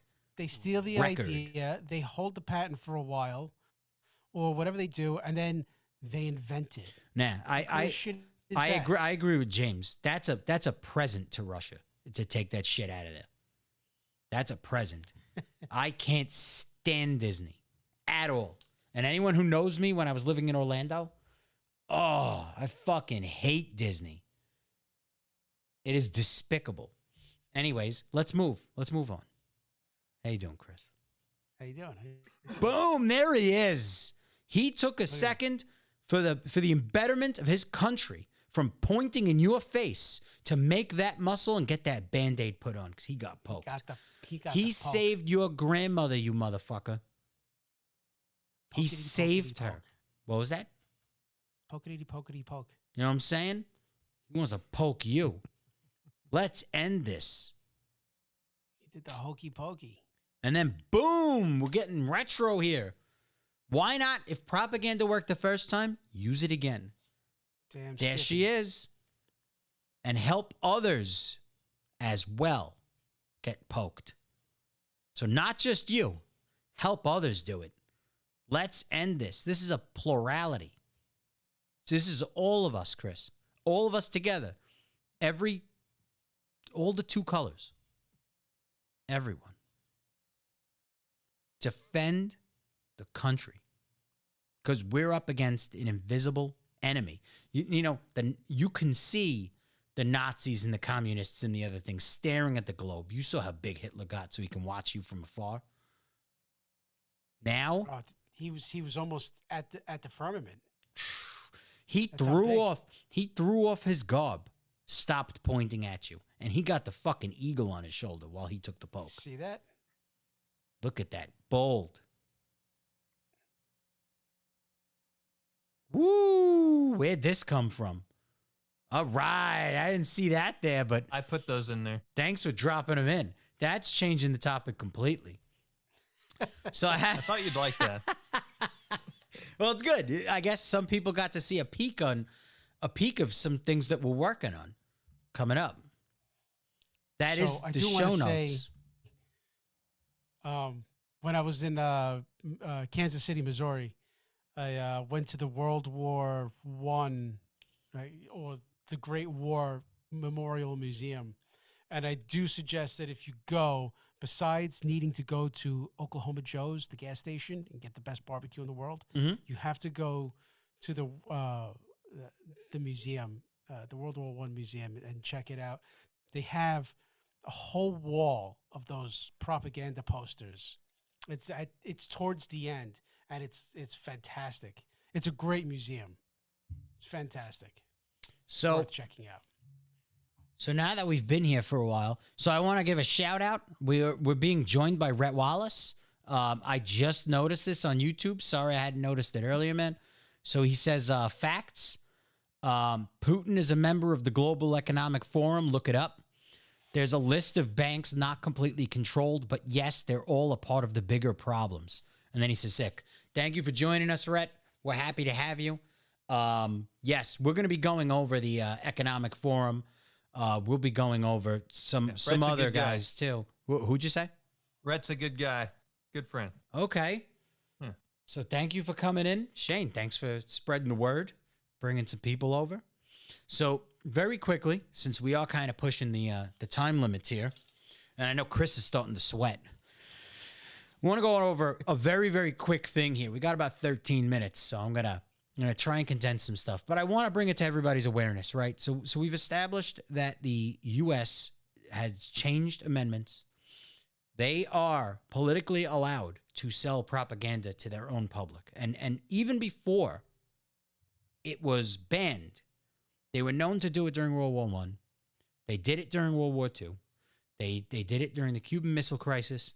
They did it during the Cold War. They've been doing this. So now here's a quick article. Don't believe everything you think. Cognitive dissonance. All right. So, and this is politicsandinsights.org. It says, I've often thought that once people identify with a political party, there's often an accompanying tendency to edit the world so that it conforms with their ideology.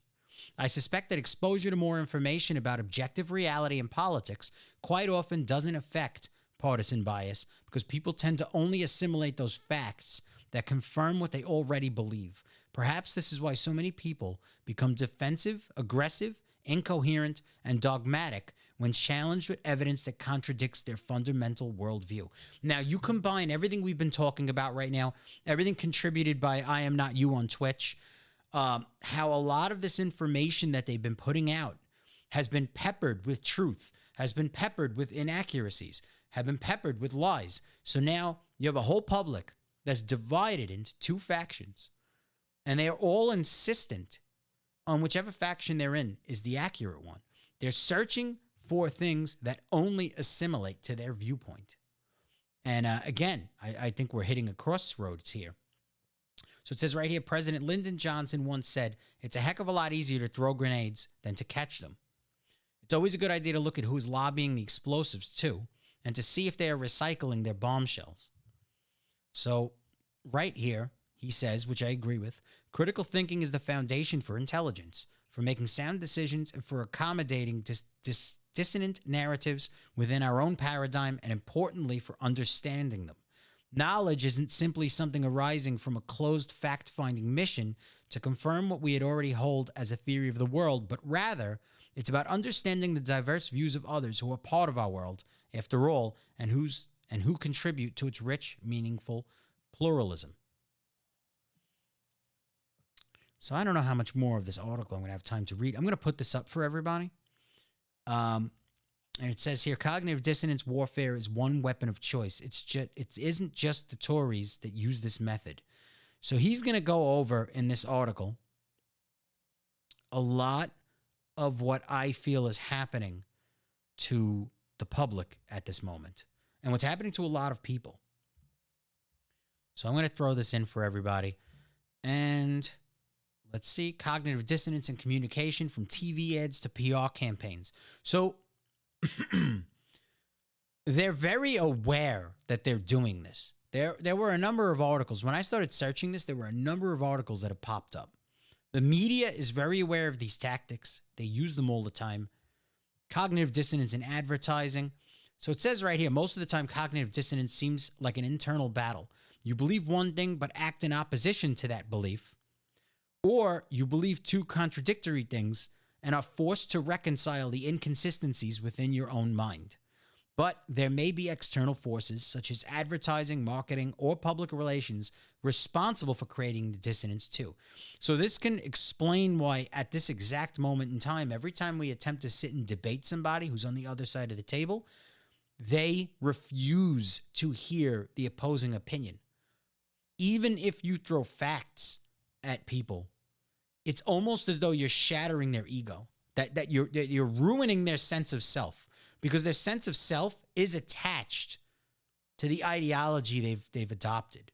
It tends to be why they lash out irrationally and literally chew your head off. They don't even want to hear your side. They just want to beat you down. Yes. Yeah. Absolutely.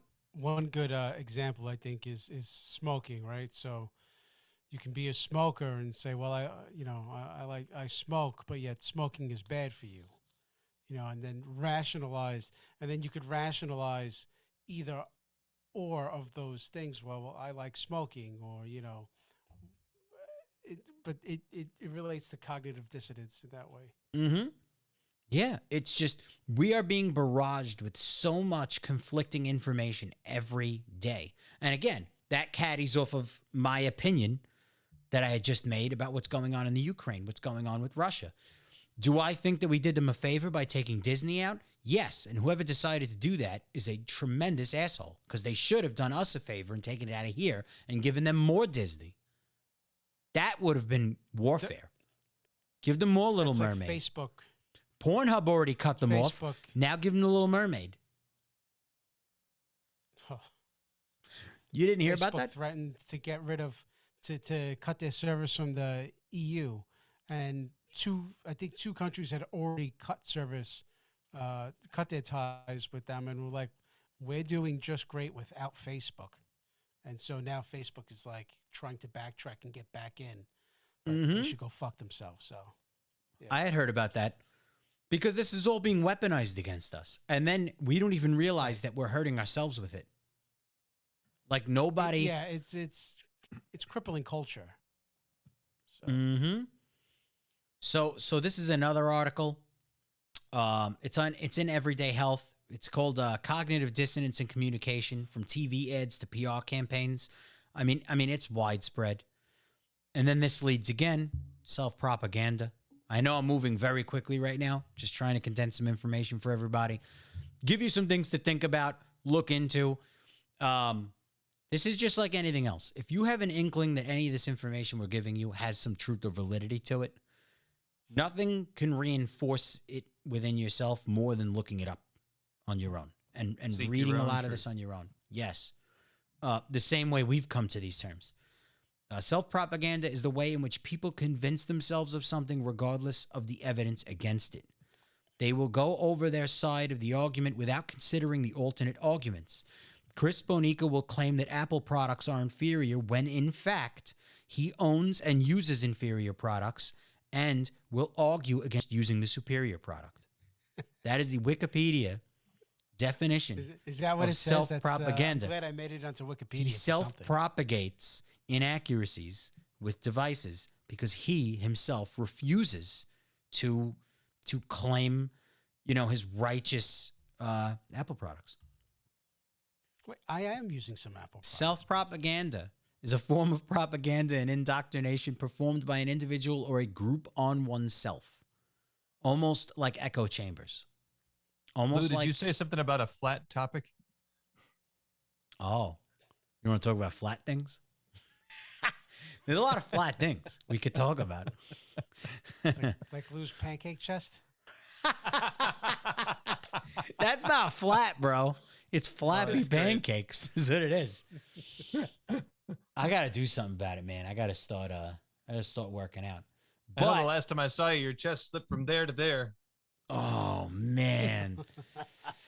So what do you guys think about all this information? You guys have any last words to kind of throw in there? I would hope to see like more people open their eyes to everything that gets propagated to them. I know that when I see it, I do get upset. I get mad, like that stupid banner, like I said, that Capital One thing, and it's really upsetting that most people just don't get it. And one day, I just hope people open their fucking eyes and Yeah, we make a change. No matter what you believe, question everything. And you don't know when you can believe this person or that. It could be even a right or left issue. You always got to question. And once you stop questioning, you've given up a part of yourself and basically fallen to their will. Mm-hmm. Yeah, agreed. So I would say some of these concepts, maybe we could continue this, explore some of them next Monday. I know that on Friday, we should be going over another fun topic, which is going to be continuation of last Friday. For anyone who missed it, on Fridays, we're doing a lot more of a lighthearted show. We're going over some other theories, whether they're ridiculous, whether they still have some meat to them. But we're going over stuff very lighthearted. It's not as serious. I know that a lot of the stuff we cover on Mondays, and especially tonight, is some pretty heavy stuff. For anyone who may not have been aware of this type of stuff, and we just put it on the map for you, some of this stuff could be a lot to digest. So on Fridays, we do a lot more lighthearted stuff. We joke around. We BS. Come join us. That'll be a different topic altogether. Other than that, everybody should check out CamarillaCafe.com right here. It is spelled out exactly the way it is, plus .com. And then if you go down right here, you could join our Discord. It's the first link to click. If you want to check out all of our past videos, the podcast, we got to update some of the podcasts here on the players, but we also have a link to our YouTube, our Twitch. So whichever handle you're watching us on, we are on other handles. You can also find our Instagram, Twitter. And you can also check out the merch store if you want to support. That would be great. We do not advertise. We do not make money off of advertisements. It's much better not doing that. We got a clearer conscience. So anything you guys want to throw in last before we... I'm just going to say we're not propagating to our viewers. No, we are not. But they should join the Discord. Absolutely. And if anybody has any suggestions for future show ideas, please let us know. Yes, definitely. And for Shane, check out remref.com. He offers a whole bunch of services for the audio industry, for advertising. What else do you do? Well, I'm a singer-songwriter too. Oh, there you go. It's getting late. I've been reading too much shit tonight. It's Chris's fault, right? Staring at the screen for 2.5 hours. I got four. Because I won't support my Apple products. I have four lights right in my face. I have a giant screen right here. I'm pointing right next to the camera. Then I got a screen right down here, which is a laptop. Then I got another laptop right here. And then I have a key light blazing. You can see it in my glasses. Glaring right into my eye. Yeah, that's it. My brain's mashed potatoes. So with that, I want to thank everybody for joining in. I want to thank you guys for being here with me. And thank you all. Thanks, everybody. Hope everyone has a great week, and we'll see you at the end of it. Hasta la taco. Whatever that fucking means.